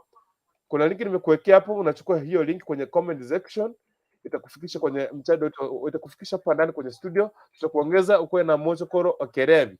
Mko hapa tuweze kuarticulate moja kwa moja. Lakini sasa nataka tu shift moja kwa sababu ya muda. Tumezungumzia kuhusu wanawake na siasa, na tumesema kwamba wanawake wapatiwe space, wapatiwe time, wapatiwe platform, waweze kufanya nini? Kujinua na kuweza kutengeneza Kenya kwa ajili ya siasa. Tuseme kwamba wanawake hawawezi, wanaweza. What if unaachia mwanamke watoto 5 unatoroka, unaenda anapeleka shule hadi university, analipa rent, anampatia food, ananunua nguo. So kwani nini hawataweza kufanya? Kama wewe mwanaume umetoroka watoto wako, mwanamke mpaki na wao amewatunza vizuri, amewalea mpaka unaanza kusema huyu mtoto, unasikia huyo ni mtoto wangu, huyo minister huyo ni mtoto wangu. Imagine hakugharamika kulipa hata school fees hata 1 pop. Ulijukumika ile wakati ambapo alizaliwa, after alifika 2 years ukatoroka, ukaisha ukaenda. Sasa akiwa na kazi, mama amelea, ameteseka, ndio unasema kwamba ni mtoto wako. Ndio si ile kazi ambao wanawake wanafanya. Ukiingia pale ushago, mwanamume for example, mwanamume anaamka asubuhi, anaenda pale kutembea, mwanamke atoe ng'ombe, apeleke watoto shule, apike lunch, asifanye PCD, jioni ndio huyo, aoshe watoto, aoshe nguo, avue nguo, afanye PCD or whatever. You see, na tukifika katika ile ulingo wa sasa kwa kutumia mdomo, tunasema hawana uwezo wa kuzungumza. No, let's give them time, let's give them opportunity, let's give them the platform. Now I want to shift to the next level. Tumezungumzia kuhusu hii side nyingine na tumeweza kufika pale. Although niko kwenye giza yangu ilizima, nataka tu niweze mniwe radhi kitu kidogo tu, niweze kuleta hii hapa. So nataka kwanza tu kwa sasa jitambulishe vizuri. Wewe ni nani, unatokea wapi, na hasa lengo lako la kuwania kiti cha ugavana, samahani, Uwakilishi wa wanawake muhimu. katika kaunti ya Kisii.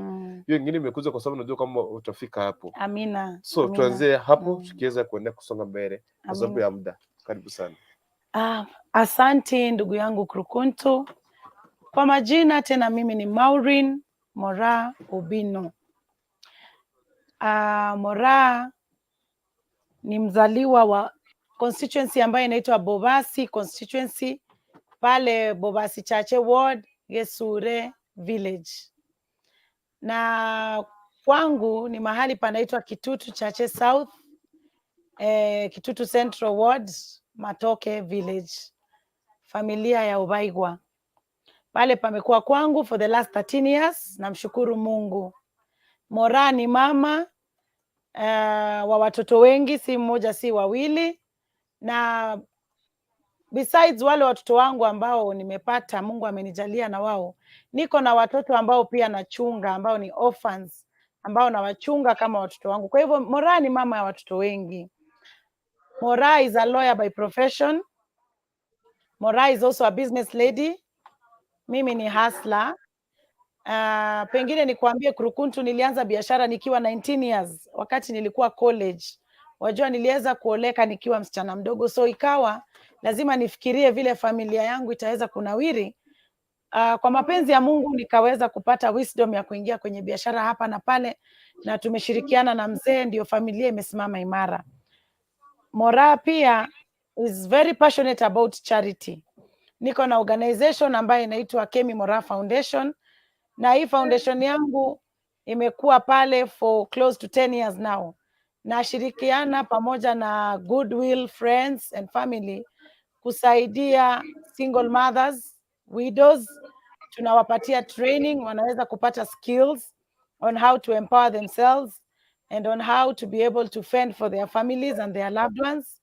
Na pia tunasaidia orphans, abana chintakana, waweze kusoma bila interruption. So charity has always been very close to my heart, na nashukuru Mungu kwa sababu kila wakati tunapata kuna mama ama mtoto mahali anahitaji usaidizi, huwa tunapata pia, tuko na marafiki wako tayari kuingia pale katikati na kutusaidia tupate suluhisho.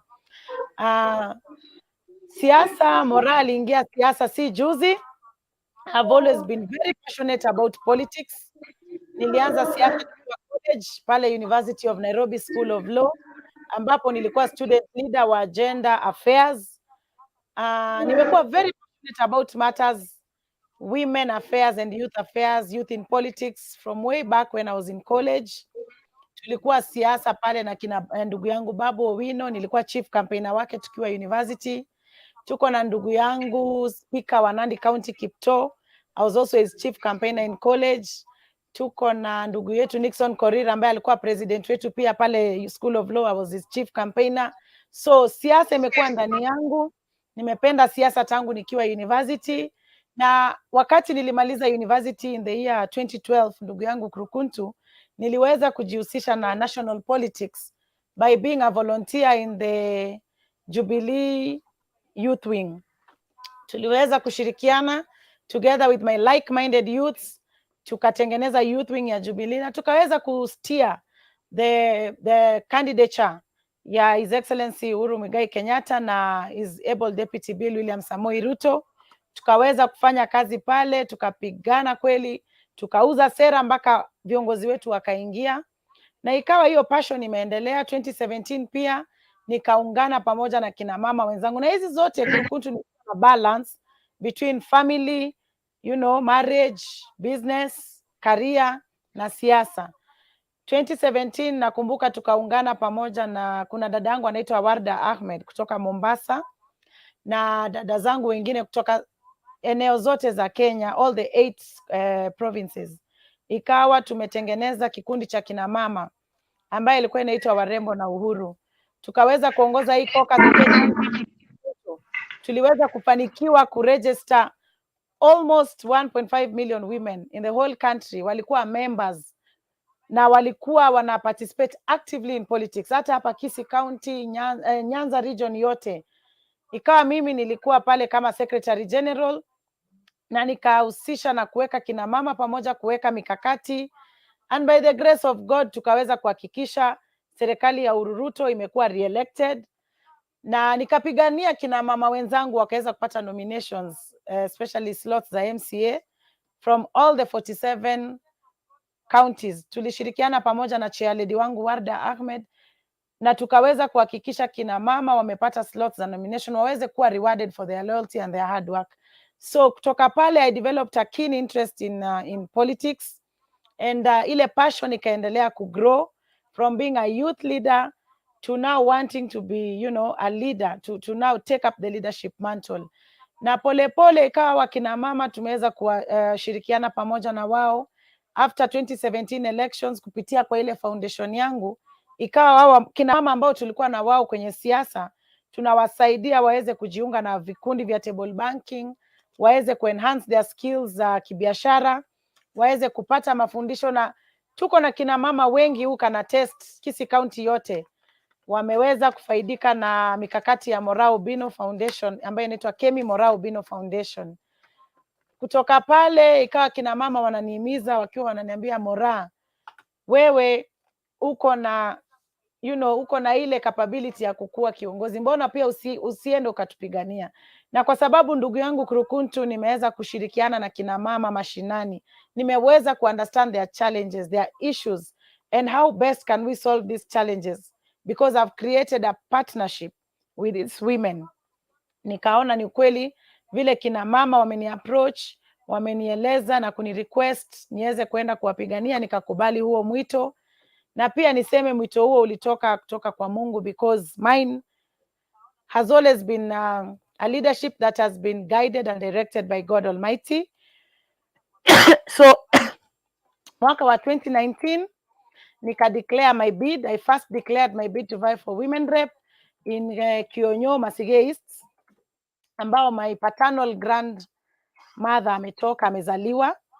Na nilipo declare hiyo bid, familia yangu walifurahia sana, walifurahia mno na wakanishika mkono, ikawa wananieleza na kunipa mawaidha na kunielekeza, enda njia hii, enda njia hii. Tumetembea pamoja na familia yangu, marafiki, kina mama wa Kisii County.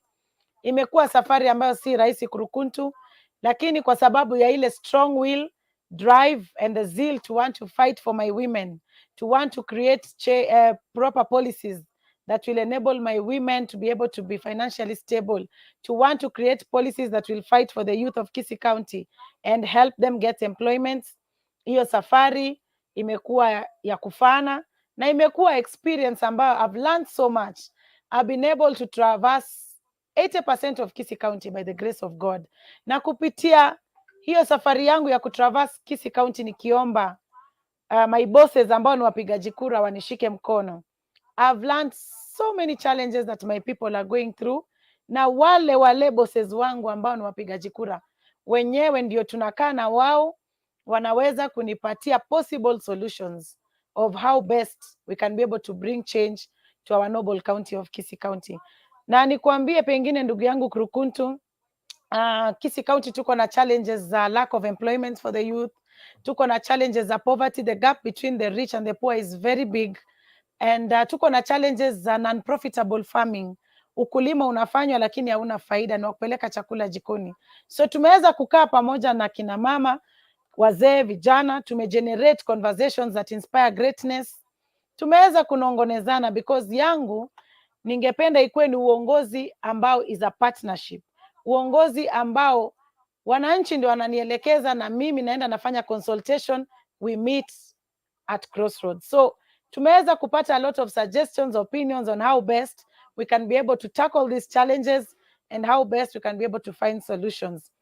Na kutokana na hiyo kuzunguka round Kisii County yote na kuweza kusikiza zile challenges ambazo kina mama, vijana, wazee wanapitia, nikaweza kupata manifesto ambayo inaitwa Wealth. Manifesto yangu ya Wealth nimeiweka into 6 points, inaitwa Wealth. W for women empowerment and women and special interest groups empowerment. Special interest groups hizi zinasimamia PWDs, persons living with disability. Tuko na orphans, widows, single mothers. Tuko na vijana wale ambao wanafanya vibarua kwenye sekta ya bodaboda. Tuko na wale familia ambazo zinatoka kwa umaskini kabisa, ndio tunataka kuangalia tuone vile tutawasaidia maslahi yao, tuweze kuweka long lasting solutions, tuweze kukuwa na sustainable solutions ambazo zitatusaidia tushirikiane tumalize umaskini na tuweze kuinua jamii yetu. Hapo kwa women empowerment tuko na program kwa mapenzi ya Mungu. Wakaazi wa Kisii County wakikubali wanitume niwe mwakilishi wa wanawake bungeni wao, I will ensure that ile pesa ya National Government Affirmative Action Fund imeweza kufikia hizi vikundi za kina mama, imeweza kuwasaidia wafanyie biashara, waweze kukuza ile pesa, watengeneze profits. Kina mama wakijisimamia vile tumesema, ndugu yangu Krukuntu, utarealize ya kwamba nyumbani kutakuwa na amani. Mama akileta na skari na mzee alete school fees, basi ile boma itakuwa na amani. Wazee pia watakuwa na amani ya kwamba ile stress imekuwa offloaded kidogo, and you'll realize that the community will be able to prosper because ushindi inaanzia nyumbani. All right. Before tuweze kuendelea mbali, nimecheza clip yako ya zamani ukiwa katika chama cha UDA. And I see here Denmas. UDA, I don't know. Which is your party right now? Ndio, mimi nimekuwa member wa UDA. I was one of the founders of UDA Kisii County. Tumepropel agenda ya UDA party na tumeshirikiana pamoja na naibu wa rais Bill William Samoei Ruto kwa kujenga hii chama ya UDA hapa Kisii County. Viongozi kama kina Silvana Sosoro, Joash Mangi tumefanya kazi na wao muda mrefu, lakini kawaida wajua mimi I was just a member of the party, ndugu yangu Krukuntu, na vyama viko na siasa zao.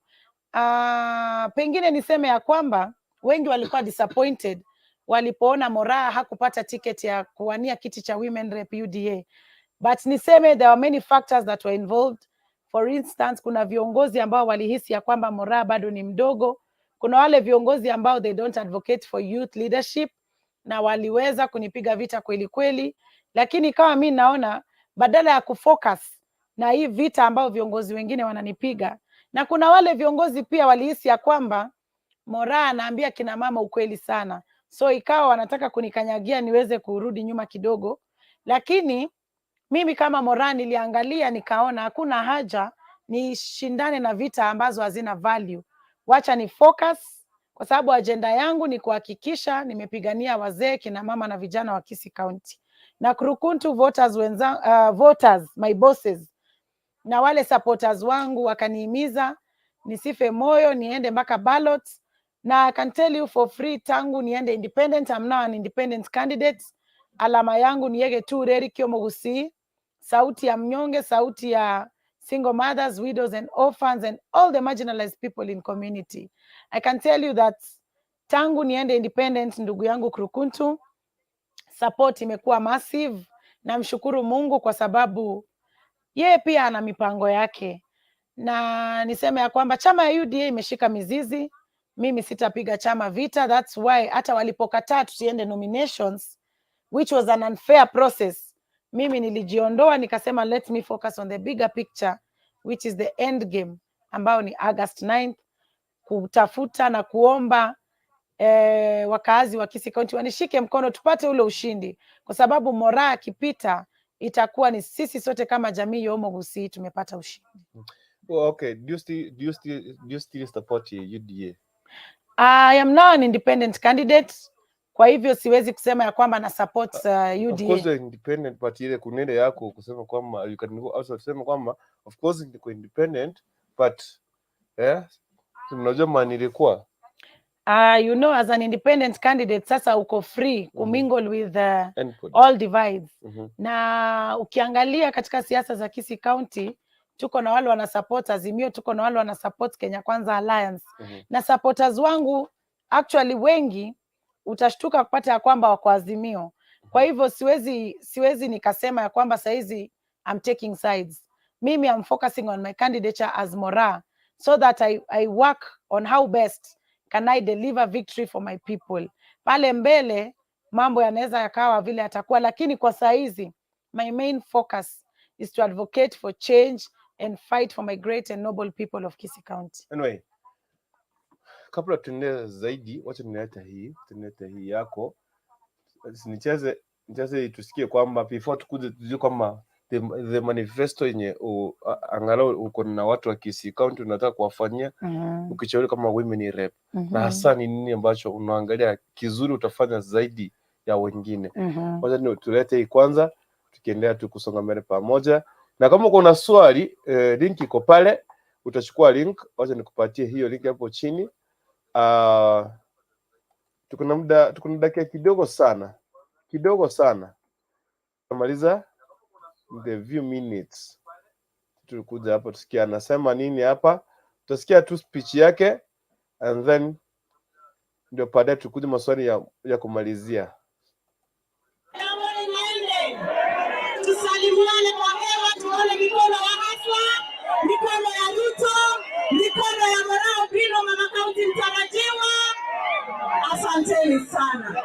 Oyo kwana akoroku Maureen MORAA Obino o mwana omubasi MORAA nengena ngeni amambia MORAA nomo minomo ngaini MORAA nomo minomo remi MORAA no mwana ensobo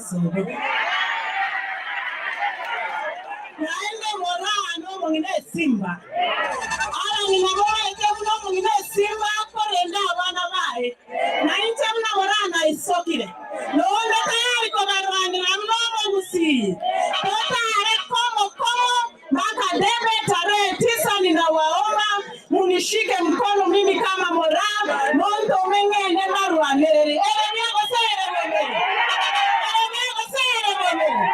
naende tomato mgavana itoga bana mtarajiwa ambaye anaitwa nani?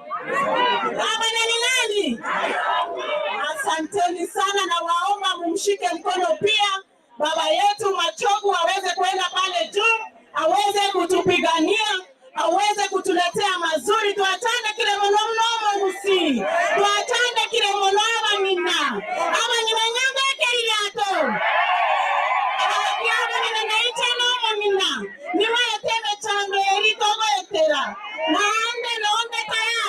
tushikane mikono, tutembee pamoja, tuweze kumaliza umaskini Kisii County. Tumekubaliana? All right.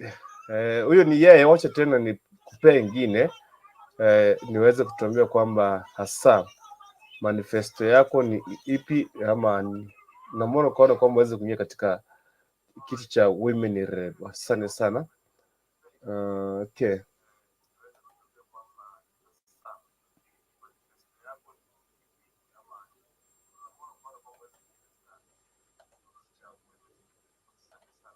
Well, members of the fourth estate, all protocols observed. Anayesimama hapa ni mama kaunti mtarajiwa kwa mapenzi ya Mungu, MORAA Obino, na niko kwa chama ya UDA. Tuko pamoja na gavana wetu, gavana Machogu, tuko pamoja na deputy governor wetu Migosi Ogamba, tuko pamoja na viongozi wetu ambao wamesimama hapa, wakili Wegara, Mheshimiwa Jafeth Nyakundi, Mheshimiwa Sam Nyakundi na Mheshimiwa Mogoa. Na tumewakaribisha sana wale wenzetu, mandugu zetu na dada zetu ambazo walikuwa ile upande ingine, na tunasema sisi kama wanachama wa UDA tunapenda siasa ya amani, tunapenda siasa ya maendeleo. Mimi kama mama nasema hivi, hatutaki kuona fujo na vurugu, hatutaki watoto wetu waumie kwa sababu ya siasa duni. Na ndio kwa sababu leo hii tumefurahia kuona ndugu zetu na dada zetu ambao finally they have seen the light. Tuonyeshe kwa mikono ya kwamba tuko pamoja ndugu zetu. Na mkiona hiyo ni ishara ya kwamba sasa mawingu yametanda na wakati wa mabadiliko umefika. Tushikane pamoja kama jamii ya Omogusi, tutembee kwa njia ambayo inafaa na njia ambayo itaweza kusaidia jamii yetu, tuinuke pamoja kutoka chini, sisi wote tusonge, tuweze kuleta maendeleo hapa nyumbani. Na tena mkiangalia gavana wetu Ezekiel Machogu ni gavana mchapakazi. Yeye ndio amekuwa ranked the best performing MP in Kisii County. Hiyo ni ishara ya kwamba yeye ako na uwezo, akipatiwa nafasi kwa kupenda kwenu ataweza kuwatumikia na ataweza kuleta mabadiliko ya ajabu hapa Kisii County. Tunawashukuru na tunawaomba kwa niaba ya president wetu William Samoei Ruto, tafadhalini tutembee pamoja, tushikane mikono, tuweze kuinuka pamoja.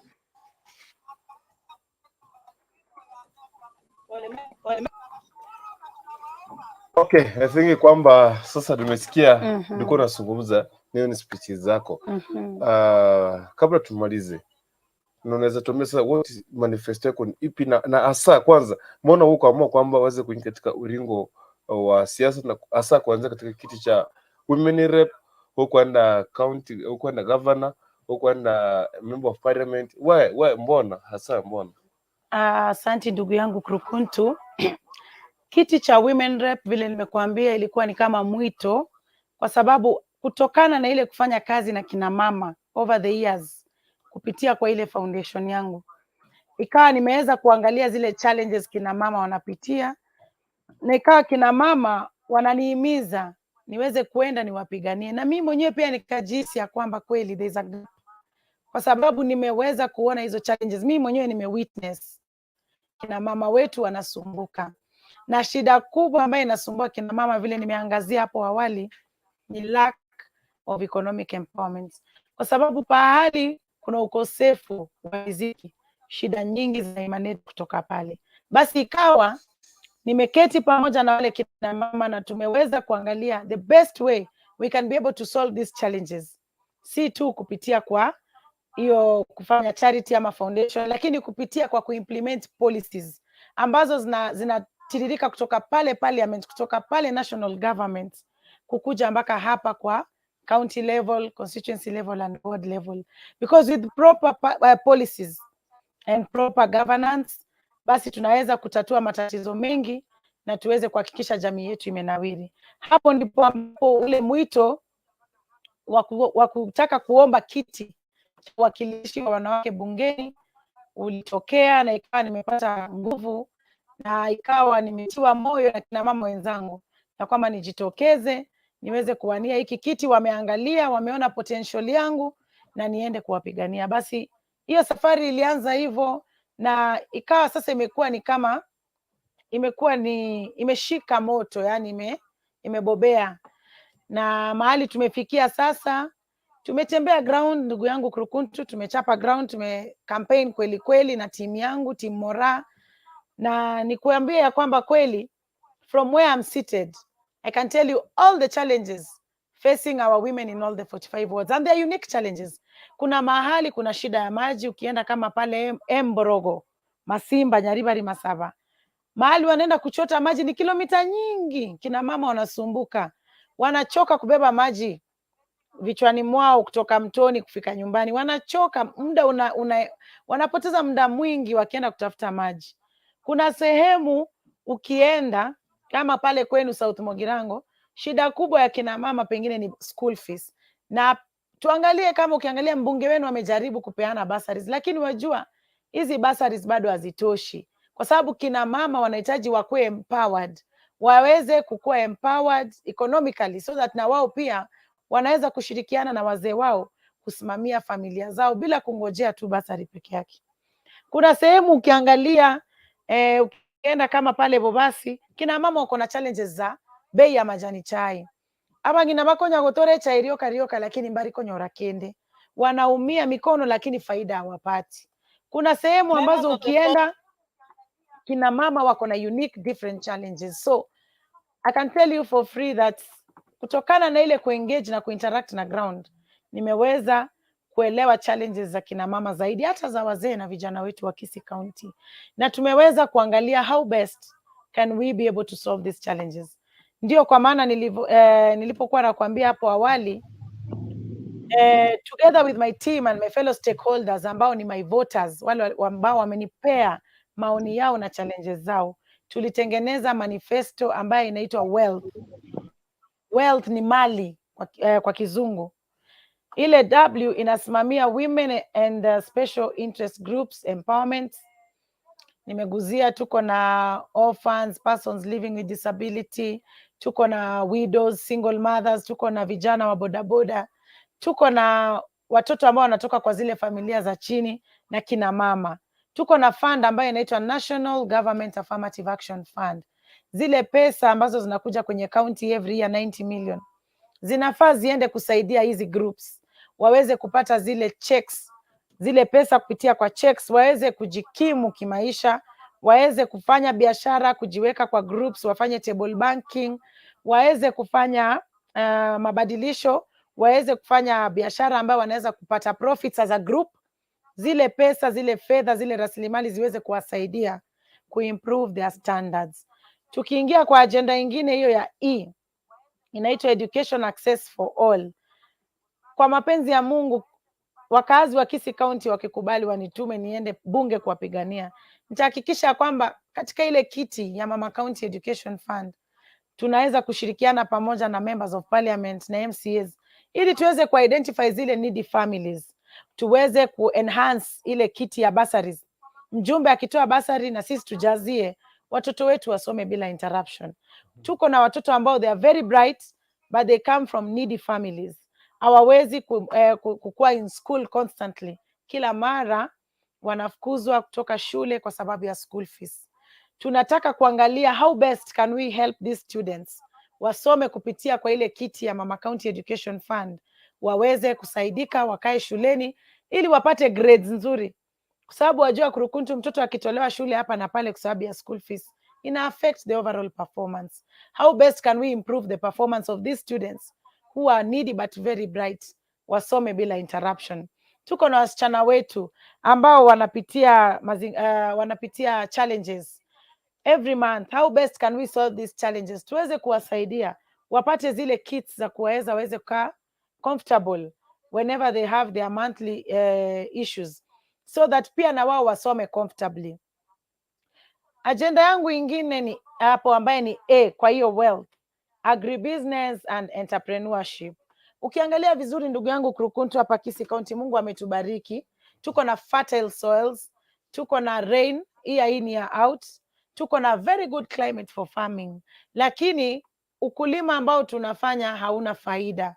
Kwa mapenzi ya Mungu, mimi kama MORAA nikiweza kuenda parliament kupigania kaunti yangu ya Kisii as the county woman MP, I will ensure that tuweze kupata policies za kutusaidia kama jamii, tuweze kupata incentives from the government, hata kama ni subsidized rates za fertilizer, kwa sababu wajua bei ya fertilizer inaumiza wakulima. Ili tuweze kupata subsidized rates za fertilizer, wakulima wetu waweze kusave on the cost, so that the output can be profitable, so that tusifocus tu kwa kufanya ukulima wa kupeleka chakula jikoni, tuweze pia kufanya ukulima wa faida, ukulima wa mapato. Ukiangalia kama ukulima wa majani chai hapa Kisii County, bei ambayo tunauza ile majani chai is half the price ambao Central wanauza. Kwa nini? Hii ni mambo ambayo ni jambo ambalo nikienda pale parliament, mimi kitu ya kwanza ni kuputa hapa bill ambayo itahakikisha Kisii County bei ya majani chai ya mkulima imeangaliwa, mkulima aweze kupata faida, na mambo mengine mengi ambayo yanahusia ukulima ambayo yanaweza kuwa advocated through proper policies that can only be implemented in parliament. Tukiingia kwa agenda yangu ingine inaitwa L, leveraging on technology. Vile unajua ndugu yangu Kurukuntu, the world is headed to a technological world. Kwa mapenzi ya Mungu, mimi wakaaji wa hapa Kisii wakipenda wanitume kama women rep ama county MP, nitahakikisha kwamba in every ward tuko na technological hubs. Hizi technological hubs tukishirikiana pamoja na gavana ambaye atachaguliwa na senator na wabunge, we can be able to set up technological hubs in every ward. Unaweza kupata vijana ambao wamemaliza form 4 na hawana kazi ya kufanya, badala ya kuwa idle pale nje na kujihusisha na mambo ambayo hayafai, wanaweza kuingia kwenye hizi technological hubs, wasome at subsidized rates, almost free, maybe ile fee wanalipa tu ni kidogo, waweze kuwa trained on technological skills, computer skills, wapate certificates. Hizi skills zinaweza kusaidia hawa vijana kufanya hata kazi online. Wajua siku hizi unaweza fanya kazi online na unalipwa. Kama hii mambo inafanyika Kiambu County, Nairobi County, why not Kisii County? Hii ni agenda mzuri sana ambayo inaweza kusaidia vijana wetu. Ukiangalia kama leo nimekutana na kijana ambaye is very youthful, very bright, but alipata accident, akawa disabled, so hawezi kufanya kazi. hawezi kwenda kujitafutia, lakini tukipata hizi technological hubs, aende ajitrain, apate skill ya computer, he can work online na aweze kupata mapato. Tuko na agenda ingine ambayo inaitwa talent activation for our youth. Kwa mapenzi ya Mungu, Kisii County kikubali tume MORAA kama women rep wao, nitahakikisha ya kwamba in every constituency tuko na talent activation centers that can be done through the Mama County Kit. Hizi centers ziweze kusaidia vijana wetu Kurukuntu. Ukiangalia si kila mtu anapenda kuwa journalist ama daktari ama wakili ama mwalimu. Tuko na vijana ambao wako talented, vijana ambao wanajua kucheza muziki, vijana ambao wanajua kucheza mpira, lakini they have nobody to hold their hand. So ile talent yao inadidimia with time, kwa sababu hawakupata opportunity ya kuienhance na kuiperfect. Hizi talent centers zinaweza kutusaidia tuweke, kama ni kijana ambaye anaimba muziki vizuri, anakuwa trained using our networks, tunatafuta sponsors, wanamsaidia, anapata vinanda, anasaidiwa, anafungua studio yake nzuri kama hii ya Kisii TV, na anaweza kukua empowered, anaweza kufend for the family na pia kurudisha mkono kwa wazazi. Tunaweza pata tuko na vijana ambao wanajua kucheza mpira vizuri sana, lakini kwa sababu hawana mtu wa kuwashika mkono, ile talent haikui utilized vizuri. Pia sisi hapa Kisii County tunaweza produce McDonald Mariga wa kesho ama Dennis Oliech wa kesho, kwa kuhakikisha tumetap into these talents katika hizo talent academies. Vijana wetu wameweza kukuza hizi skills na hizi talents, na pia tunawa expose to the outside world. Tunawatafutia hata sponsors through a special program, wanaenda hata ng'ambo. Wengine wanaweza kwenda hata Manchester waweze kwenda kupata hiyo training ikuwe enhanced in a better way. Na upate kijana amepata kazi kule nje, analipwa vizuri. Football is one of the best paying careers kule England, kule Marekani na nchi za ng'ambo. Hii ni mambo ambayo yanawezekana tukiwa na ule mwito na hamu ya kutaka kupigania vijana wetu na kupigania jamii yetu. Agenda yangu ya mwisho inaitwa health, universal health coverage. Ndugu yangu Kurukuntu, nimetembea Kisii County karibu yote, na inanipea wasiwasi kuona ya kwamba 70% of the population hawana access to NHIF cards. Hii ni jambo ambayo mimi ningependa ku fast track and to ensure that every home, every mother, every father, every youth has an access to an NHIF card, so that they can be able to use these cards to get proper health care. Unapata magonjwa yanatokea, lakini kwa sababu kuna yule mama ambaye hana mbele wala nyuma, hawezi kupata pesa ya kwenda hospitali, anatafuta mchango. Kitambo apate hizi pesa za kwenda hospitali, ile ugonjwa ilikuwa kidogo, lakini inaendelea, inakuwa hata mpaka kansa, kwa sababu ijapata treatment ama immediate attention. Hii ni jambo ambayo inaweza zuiliwa through immediate access to health facilities using the NHIF cards. Na hii ni maneno ambayo tukiweka vizuri, tuweke policies na tuweke implementation programs step by step, it can be achieved, and you realize that within 5 years we have reclaimed the glory and the prosperity of Omogusi, the greater Omogusi, the Kisii youth, the Kisii woman, the Kisii men. We can reclaim their prosperity through proper leadership, proper governance, sustainable projects and sustainable solutions. Kina mama wetu wanasumbuka kwa sababu mama ndio anaangalia mizigo yote katika jamii. Mzee akiwa ameenda kutafuta, mama ndio anabaki akishughulikia watoto.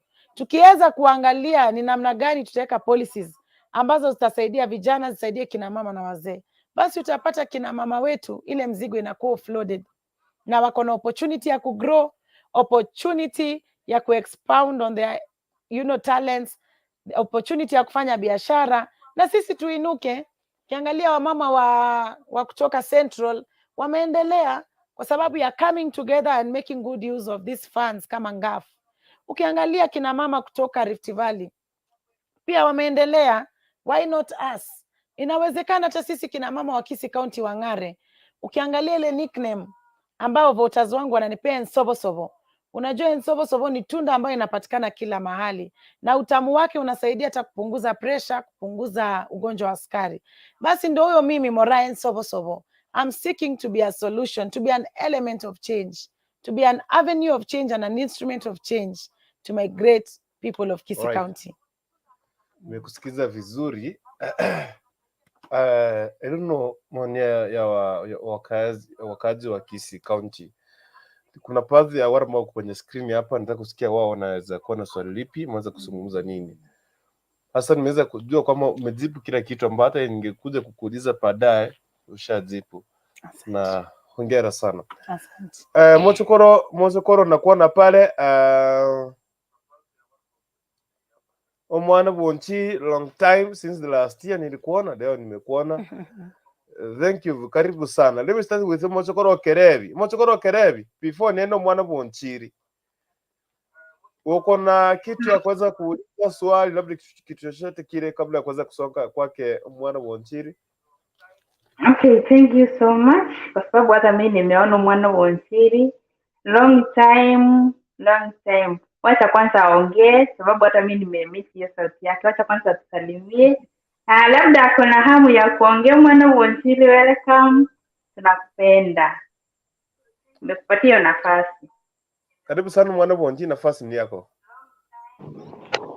Nashukuru Mochokoro Kerevi yamana asa maskania hiyo.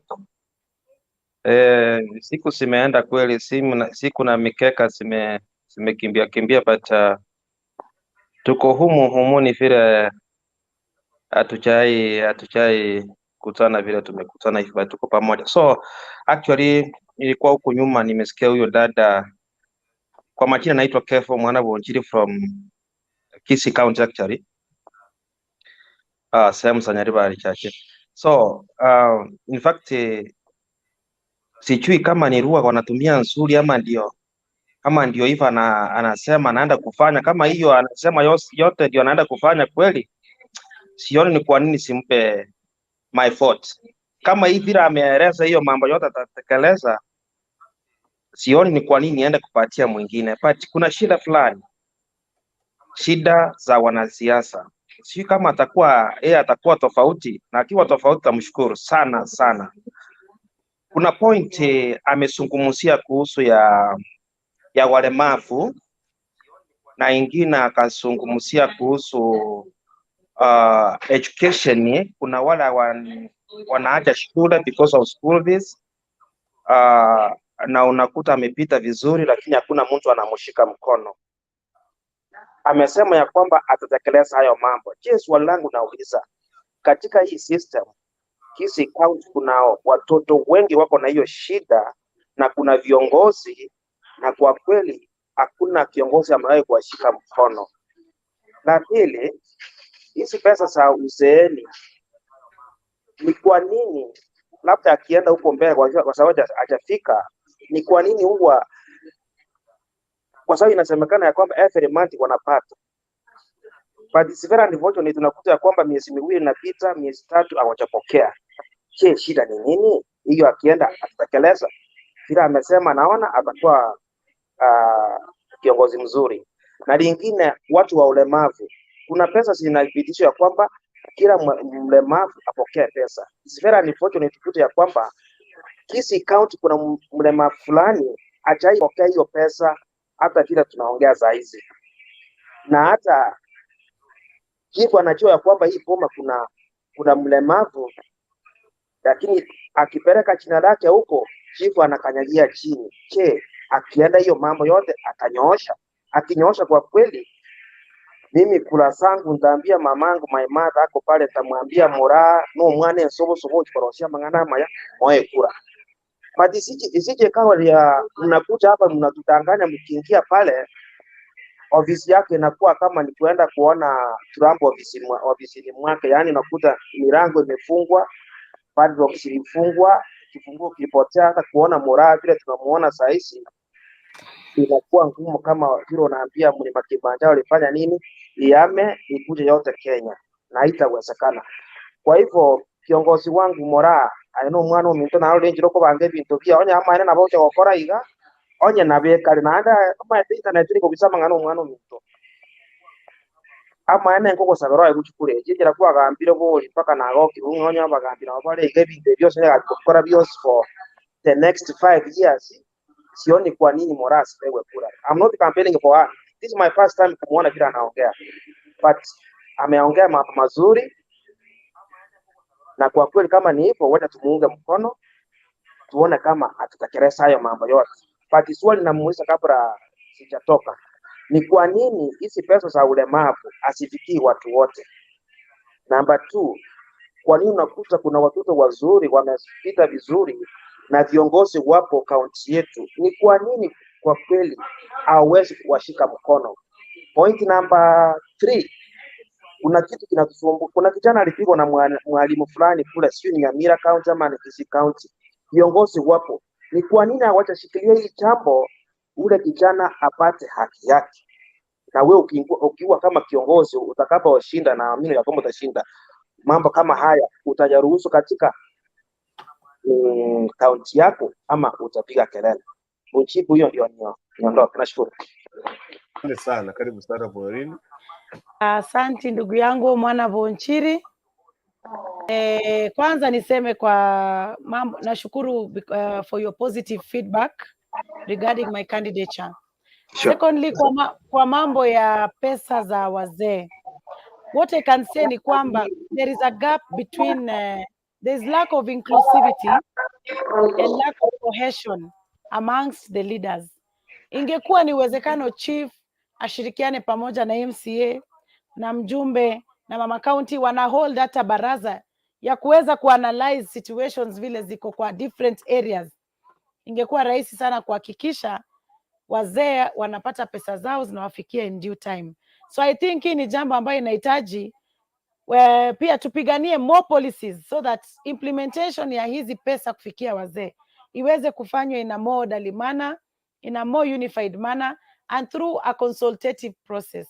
Viongozi wakijaribu kuiga uongozi wa kukuwa na consultations amongst each other, basi utakuta kwamba shida kama hizi zingeweza kutatuliwa mapema, kwa sababu unaweza pata kuna area MCA mahali anajua kuna mlemavu mahali, lakini kwa sababu uhusiano wake na chief si mzuri, basi hawezi kumfikia yule chief amwambie katika ward yangu niko na walemavu ambao wanahitaji niko na wazee ambao hawajapata pesa zao. So yangu ni kusema ya kwamba tunafaa tuweze kuwa na a consultative kind of leadership ambayo iko all inclusive, leadership ambayo inaweka everyone on the table, si leadership ambayo iko self-centered ama leadership ambayo inafikiria tu mimi nitafanya aje mimi peke yangu kama MORAA. Hapana, tukiwa na uongozi ambao unafikiria consultations na partnerships, shida kama hiyo ya wazee kukosa pesa zao haingekuwa. Na pia pengine serikali inafaa iweke a kind of affirmative action ya kuangalia, ya kuanalyze kila mwaka wazee ni wangapi, wamekuwa registered wangapi, wagani wamepata pesa, kukuwe na audit, so that in that way wanaweza kupitia zile records na kuangalia na kuhakikisha wale wazee wote wamefikiwa na zile pesa zao. Kwa mambo ya walemavu niseme ya kwamba pia it's the same thing, consultations and partnerships. Kukiwa na an all inclusive kind of leadership amongst all leaders, wale walemavu wataweza kushughulikiwa. For instance, mimi kama MORAA, given a chance, nitahakikisha ya kwamba niko na committee kwa kila ward ambaye inashughulikia mambo ya walemavu. Committee hii ni ya kuweza kunipea ripoti, kuweza kuniambia tuko na walemavu hapa na pale, Korueke Nyoreke tuko na walemavu wangapi, ni nini ambaye wamefanyiwa, na kuweza kufanya follow up. You know, leadership ambaye iko passionate about serving your people and doing consultations often to be able to find solutions. Hii committee inaweza kuwa ikikaa hata kama ni kila mwezi, every end of the month, na ipeane reports zifikie kwa ofisi yangu. That way mimi kama kiongozi nitahakikisha ya kwamba everyone has been catered for. Tukiingia kwa mambo ya vile umesema MORAA sikwe kiongozi ambaye atachaguliwa akifika pale afunge milango, policy yangu ni open door policy. Mimi ningependa kukuwa na kind of leadership that is servant leadership, a leadership where the people co-own the office with me. Si mimi kama MORAA niseme mimi ni women rep na basi njipige kifua na nitosheke. Hapana, ningependa a kind of leadership that is a partnership with my voters who are my bosses. Kwa sababu wewe kama mwana Bonchiri, ukinipatia kura yako, umenituma pale niende kukupigania, haujanituma pale niende kufunga milango na kukataa usiweze kuleta agenda zako kwenye ofisi ziweze kushughulikiwa. So where there is passion and a drive to bring change to the people and to serve your people, shida kama hizi zinaweza kuzuiliwa, and you realize ya kwamba inakuwa open door policy, anyone is free to access that office na kuweza kuleta malalamishi yake ama maslahi yake, tuweze kuangalia how best can we get solutions. Of course, it's not easy to solve all problems, but with consultations, with partnerships and with inclusivity, kuna uwezekano 70 to 80% of zile challenges na problems za wananchi zipate solutions, especially through solving group problems, kama hiyo chama za kina mama na vikundi za walemavu, groups za wazee. Inawezekana when you bring people together and make them feel like they own your leadership. Tukiingia kwa mambo ya huyu kijana ambaye alikuwa amechapwa, hii ni mambo ambayo haifai kufanyika in this age and era, na hii ni mambo ambayo pia as a lawyer I highly condemn, and I think we need to come together and call for action. Thank you for bringing that issue into light. Hii ni mambo ambayo pia inafaa tuweke policies parliament. Walimu wapatiwe limits. Mwalimu akipatikana anafanya jambo kama hiyo, wacha atolewe kutoka kwa role ya walimu. I mean, wacha avutwe kazi, kwa sababu ukiendelea kumwachia kwe pale, ni watoto wangapi wengine wataumia? So these are some of the things we need to take seriously so that tuangalie maslahi ya watoto wetu. Environment ambao wanasoma pale shuleni isikuwe ni environment ya kuwapea stress na depression, bali iwe ni environment ya kusaidia wale watoto waweze kukua. I can tell you for instance, kuna case ambayo mimi nimekuwa nikihandle kama wakili, ambapo mwalimu alislap mwanafunzi na yule mwanafunzi akadevelop a brain problem. Mpaka wa leo yule mwanafunzi mzazi wake anasumbuka kila mwezi akienda kuseek treatment na kupewa dawa, na huyu ni mtoto ambaye alikuwa very bright. So such cases should be brought to book, justice inapatikana, na yule mwalimu afai hata kufundisha watoto kabisa, because a teacher should be understanding, should be a humane person, ndio watoto wetu waweze kusoma vizuri. Na pia kumbuka hawa watoto wetu, they are aping their teachers. Watoto sana sana wanatoa example kwa walimu. Akiona mwalimu ana practice violence, na yeye kwa akili yake ana develop akijua violence is the order of the day, which is very wrong and should not be condoned. Right. Nadhani kwamba ile kitu anazungumzia, kuna kesi hapa nimekuwa nikicheza hapa hata kama hakukuwa na sauti. Huyu kijana alikuwa anasoma shule inaitwa Rioga Secondary School, nadhani kwa kaunti ya Nyamira. Wanafunzi wenyewe ni Kisii, ingawa alikuwa anasoma katika hiyo shule. Aliweza kuacha tusikie hapa, niweke story hapa kidogo tu. Yeah, ndio hapa. Trust you with our children.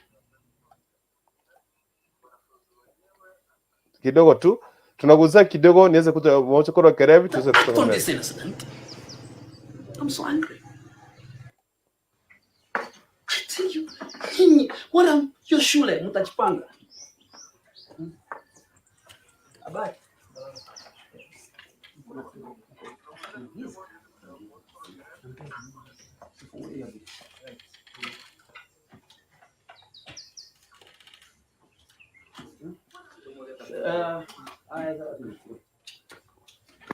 We cannot trust you with our children. We cannot. If you can do this to a student who was brought to you, you don't deserve to take care of our children anymore.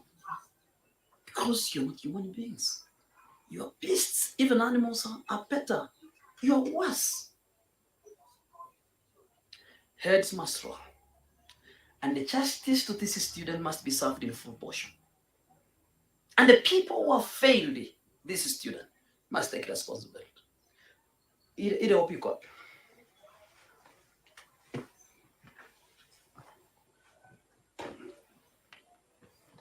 Sasa angalia huyu mwanafunzi vile, angalia nyumba manaji. Hii ni hospitali. Hii ni hospitali, kwa sababu asipoendelea kupata matibabu kwa mapema na sidi kuwa kiwete. Maumivu mengine yasipotibiwa mapema yanakuwa madhara makubwa. Ile wakati aliumizwa, kama angetibiwa au mwanafunzi angepona. Now things are worse. Sasa hii spinal injury yako na itakuwa namna gani? Sasa hana maisha. His life is in darkness, in limbo. Umepata hiyo pia? Patia karabu.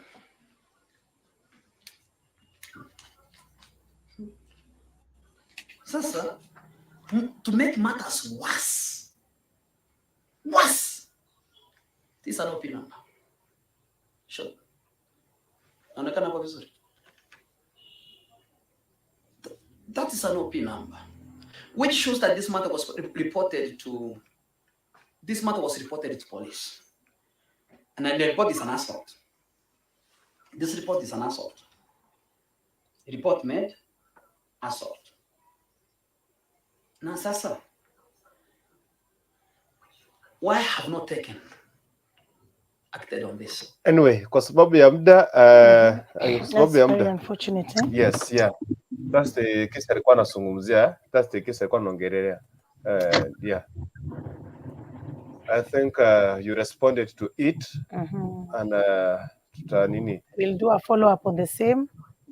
Yeah, together with the fellow lawyers and ensure justice is served. Right. Kiongozi. Yes, mwana wonti.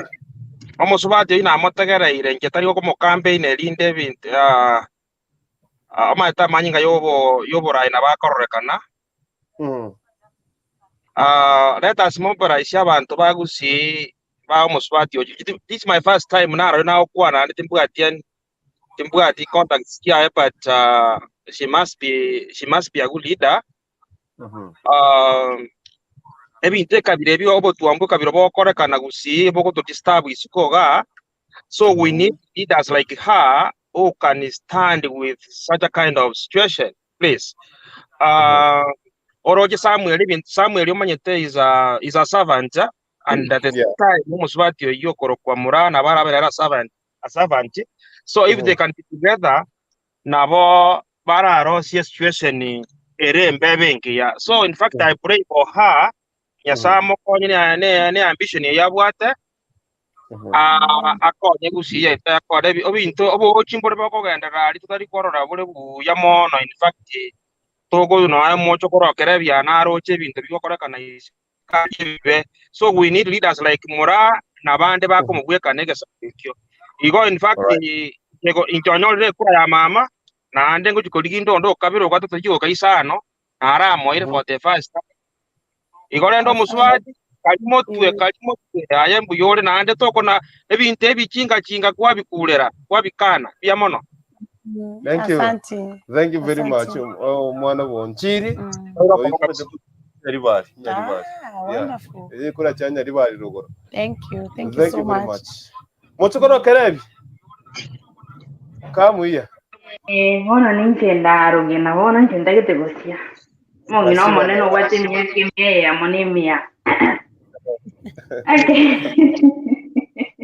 Okay, first of all, mwana wonchiri, thank you so much for your advice.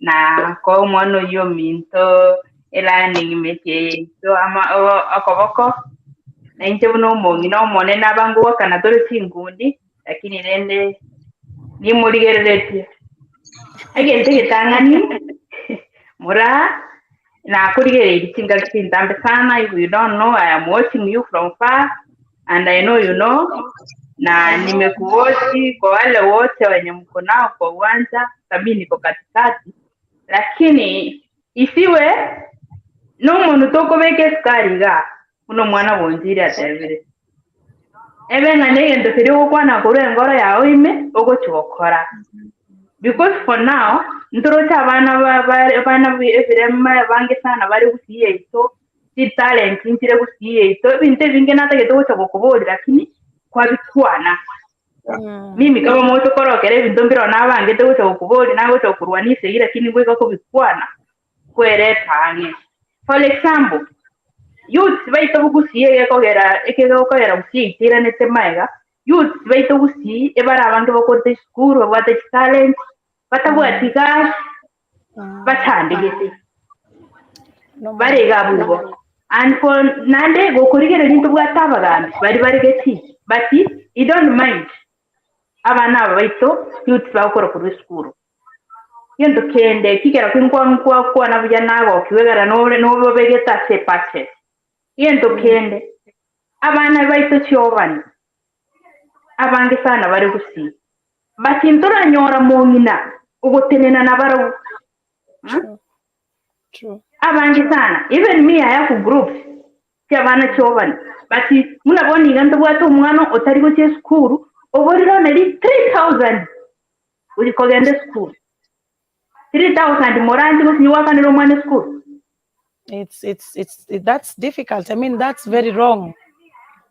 Okay, abana chintakana abungwa etangwa kwana so cyabanye n'ababuraka is suffering, my dear sister, a lot. Is suffering. Okonyoro mongina omugaka oyo osirire okorerwe bitino ururu omugondo unabona ile kesi cyo mongina ori kere gari kinyamache omugaka yabekire miaka 6 but we don't see mugambito yo nyako kusugurikira kesi except yo mugambi yosam and some will just have mugambi but see ebintu kwa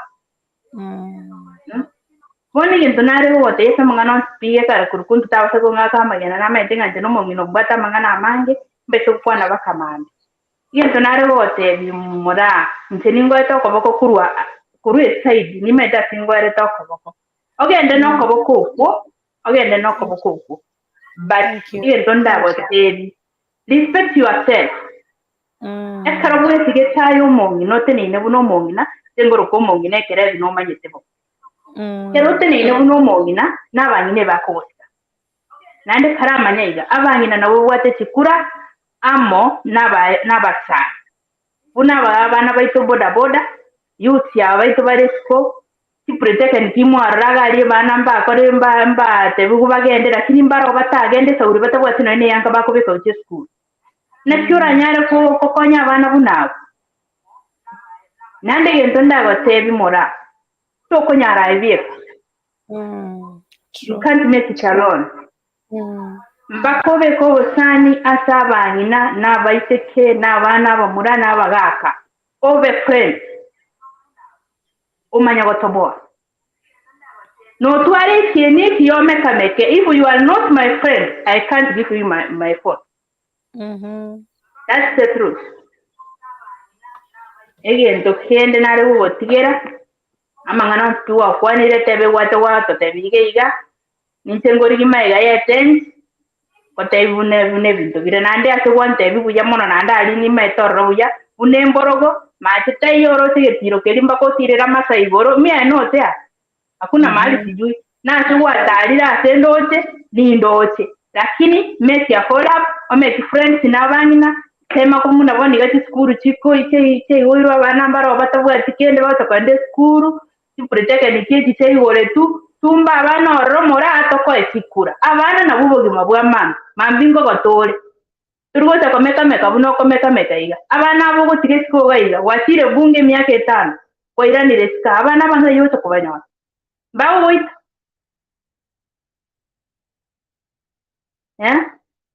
so again tungo nale go tebi continue achira ko boko amangano tuwa kwanire ni wakwana so maene let us continue kurukutu. Thank you so much asoko toretera umorai nande MORAA tara chi studio jam speech komanye to komanye muna ndo mongine kerebi I don't speak ago wika no ndo nyogo tegete ngotali bwata ko bago ngotali buge to gota kwira na nanda se kurukutu to aro chikura. Thank you so much.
All right.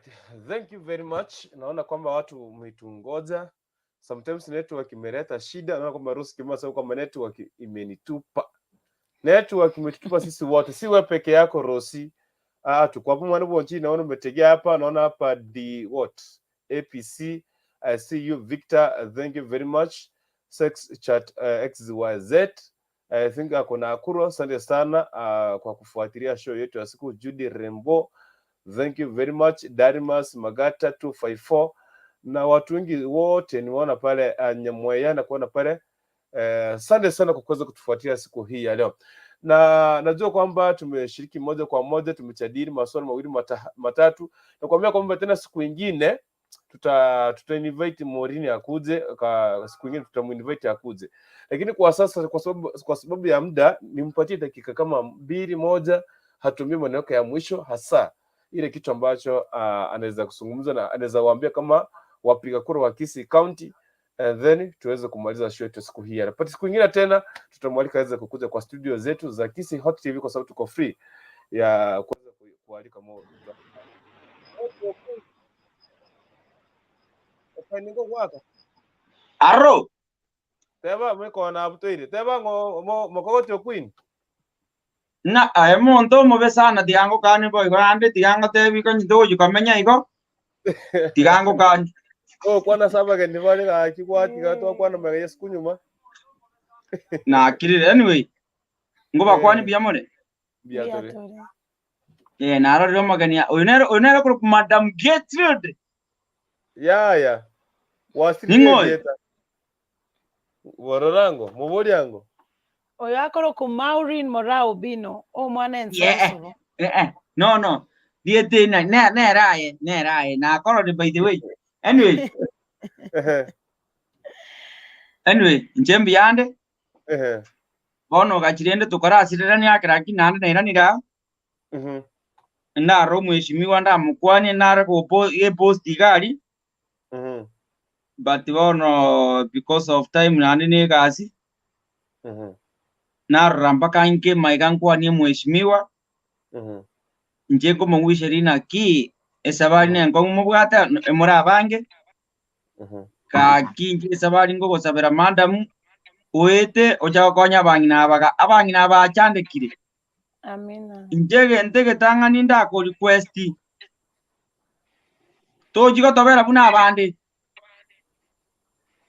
abangu kwana tali mama county oyo minto ababande bonzi pia ba MP bonzi pi moji ko abana ba minda baisike eto abajorete inu buna bakungu moja kwegerera baisika ba minto bagocha bwarap njegina kigende ketangani ndakwana because Kenya yaito na dojito imigereri otwenzi pinto konyora ibaka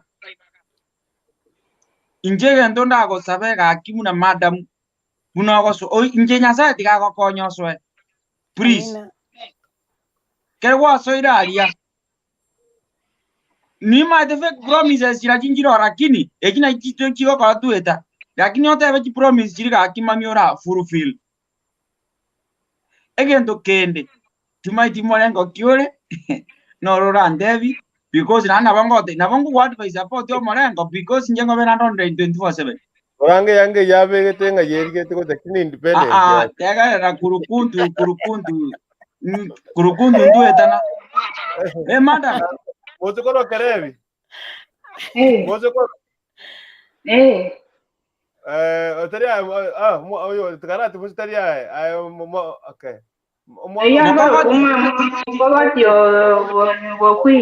ono mwana bo mongi na queen aye madam okay kwana monere mwirane liriswa bia mono o mwana ominto mokogotio queen. Thank you for your good wishes, and I believe by the grace of God King Konyore chance yokovomo women rep Kisii County, I will ensure I deliver beyond the promise. Asengencho, as I've said earlier, I've traversed the county at large and I've engaged with my people. The challenges and they have special requests as to how best na botoko bakonya to tackle these challenges. So my engaging with my people has given me more passion, more zeal, and more courage to want to fight for them. And I doubt, given an opportunity, I'll want to be what? I'll want to fail my people. No. I'd want to deliver beyond the promise. I'll want to ensure that Kisii County eto are prosperity. To revive prosperity yomogusi, whereby we used to live as a community where everyone belongs, where challenges are solved, mahali kuna undugu.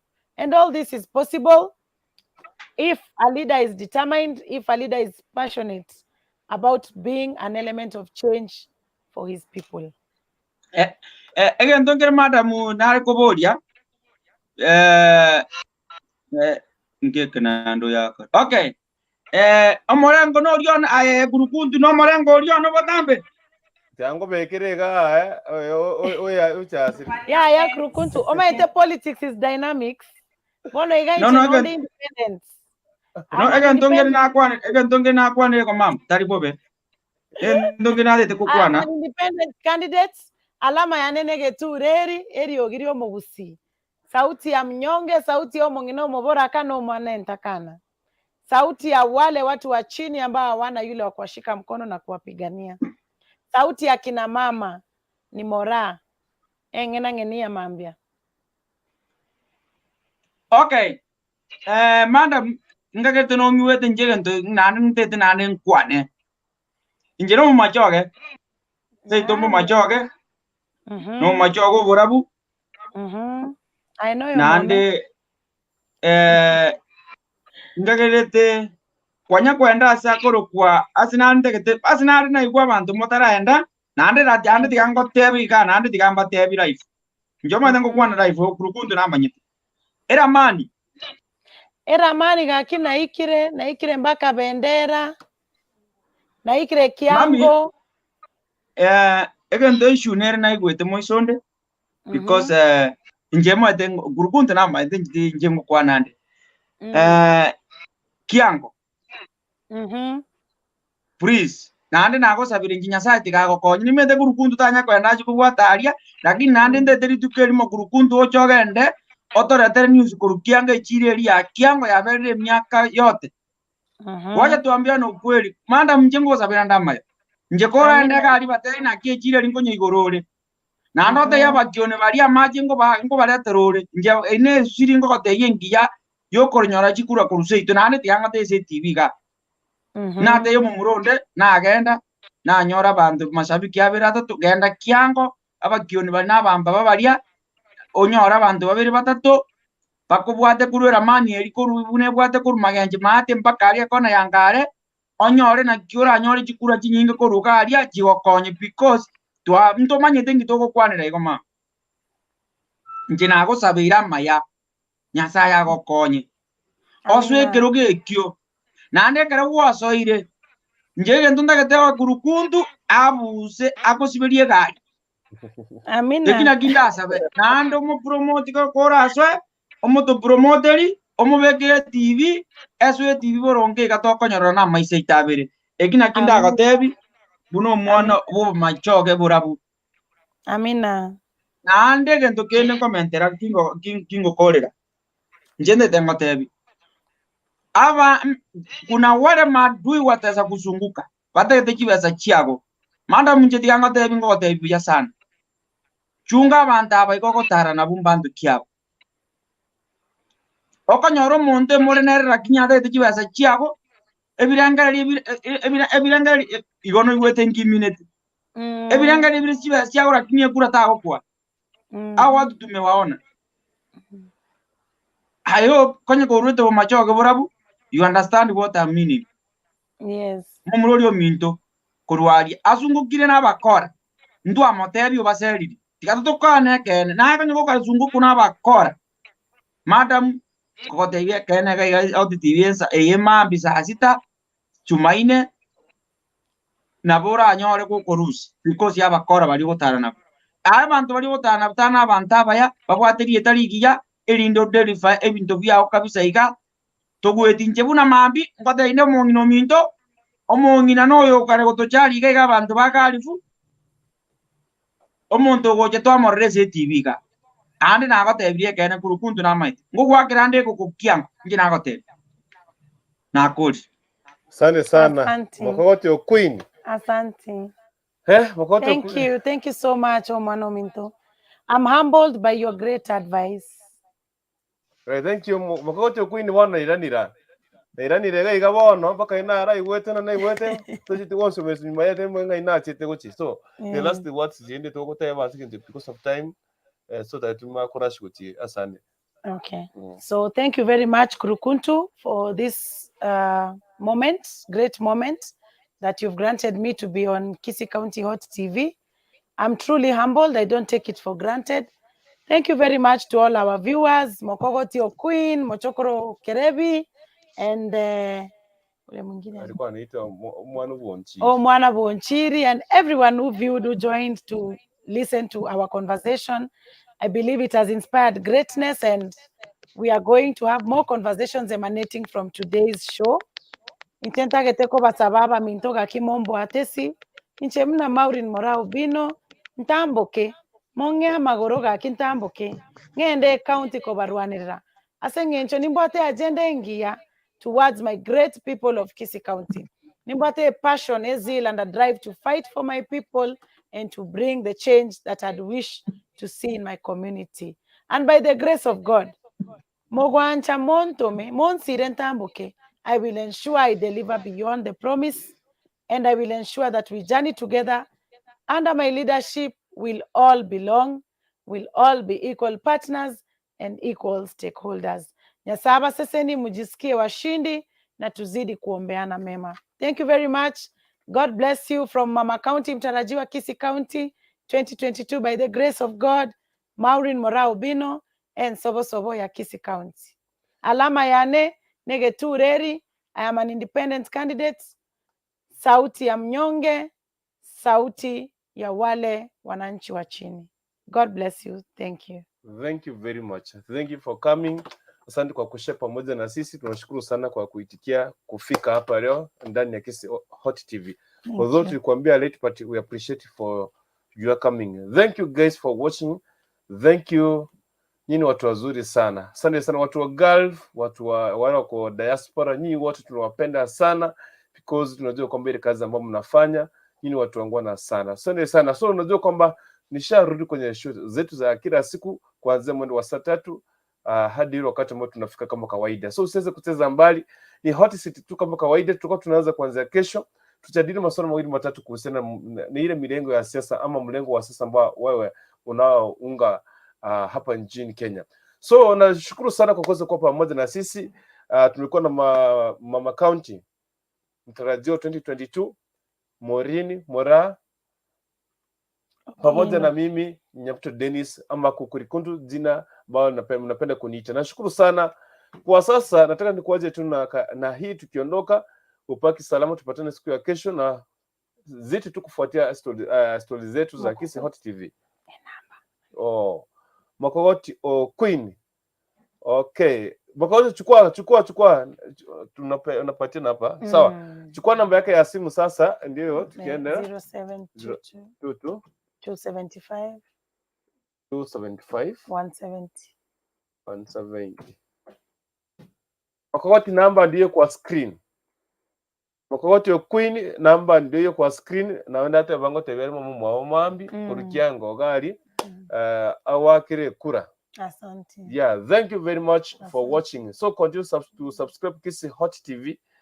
Na pale Facebook ni Kisii Hot TV kama kawaida, na upate stories zile ambazo zinavyojiri mambo na siasa kila siku. Sisi tupo tu tunakuwa update Kisii national, international kila siku. Wakati wowote ule ambapo unataka kupata taarifa zako, sisi tunakuletea moja kwa moja. So tupatane tena leo kuanzia mwendo wa saa 3 kama kawaida, tufike hadi wakati kama huu. Kwa sasa na kuacha na hii kabla ya sisi kuondoka, na kuacha na hii, lakini kwa sasa nadhani kwamba tunaondoka na mgeni wetu akiondoka. Acha nikuachie na hii, tupatane tena siku nyingine. Naomba mjisikie washindi kwa sababu vile tumekaa hapa, ili serikali tumeunda tayari by the grace of God. Na wakwani ni mwenzi mbiamore. Yamure naende. Aba nginengambo ekereriato. Wonderful. Inche asama dieta kolo ku Maureen MORAA obino engena ngeni yamambi. Obo nginomo ngaini. Obo nginomo remu. O mwana ensobo sobo. Naande obo ngina Mama Simba ndio huyo amesimama hapa. Mimi nyumbani nika erebo basi. Uone erebo getutu for the past 15 years. Aba getutu mumenipokea vizuri vile niko mrembo hivi vile nang'aa ni kazi ya aba getutu. I'm a lawyer by profession, a business lady, a mother, a wife, and above all a daughter of the Most High God. Leo nimesimama hapa kama mwanasiasa shupavu. Nimekuwa kwa siasa for the past 13 years. I was a student leader in university. Nikatoka hapo nikaingia kwa siasa ya Jubilee na ndugu yangu Kibagendi. Tumeshikilia chama. Tukaona pale mawimbi hayatandi vizuri. Tukaangalia yellow ni rangi ya neema na imani, si ndio namna hiyo? Tukavuka tukaingia kwa hii chama ya UDA, chama ya washindi. Vile nimesimama hapa leo hii naomba mimi nitaongea kwa Kiswahili, si kwa sababu sijui Kisii, lakini kelengo ngenda parliament nege songo nege Swahili ngocha kwa kwana mbaru alele hapa ni namba lentero boka soboge. Kwa hivyo wacha niongee lugha ya taifa. Nimesimama hapa leo hii niseme ya kwamba I'm very happy and proud to see that our UDA baby is growing in Kisii County. Tulipoanza UDA Kisii County ilikuwa ni kama kuuzia Waislamu pork, nyama ya pork. Sasa UDA imeshika, imeng'oa nanga, imeshika mizizi mpaka sasa ni mtoto ambaye anapiganiwa na wote. Sio ni mtoto mzuri jamani? Si ni mtoto ambaye ametosha. Na nataka niwaambie mnamorase kiame, you are in the right place, you are in the winning team, and all of us, there is something for all of us. Nche mnamora, nyasaye kagwa nchambe, the next women rep Kisii County. I am going to ensure that I will fight for my fellow women. Kama ulipigania chama, pia wewe upate stake yako pale ndani onyore nomination. Let us speak in one voice as women. Aba ninagaki, tukiongozwa na dada yetu Zipora. Let us speak in one voice. We can only achieve unity when we speak in one voice. And there is power in speaking in one voice. Hata Biblia inasema mahali watu wawili watatu wanakubaliana, hata mbingu zinafanya nini? Zinakubaliana. Let us love one another to answer neto kwanya we speak in one voice. Ule ambaye atachaguliwa kuwa governor, senator na women rep, we all fold our sleeves. Asiyekubali kushindwa si nini? Si mshindani. We fold our sleeves, we rally behind them. Kama ni mimi MORAA women rep, dada zangu watanisupport. Kama ni dada yangu atachaguliwa Frontina ama Buhari ama mama yetu Gladys, mimi pia nitafold my sleeves na nisupport. That is what it means kukua mshindi. Kukua mshindi si lazima usikie MORAA atawin kwa nomination uhame uende chama ingine, hapana. Asiyekubali kushindwa si mshindani. Tigato tu are healthy competition. Let us speak in one voice. Our DMCS, we are very grateful for the good work you are doing. Our brother Nduruche na wengine wote muendelee na moyo huo na kuwasindikiza. Mimi nitawapatia 10,000 ya kuenable your activities program tomorrow. Tukifika kwa upande ya kina mama, dada yetu Zipora ameongelea sana kuhusu uniforms. Unitafute leo, I'll give you 50,000 to enable you. Mimi niko tayari kutembea pamoja.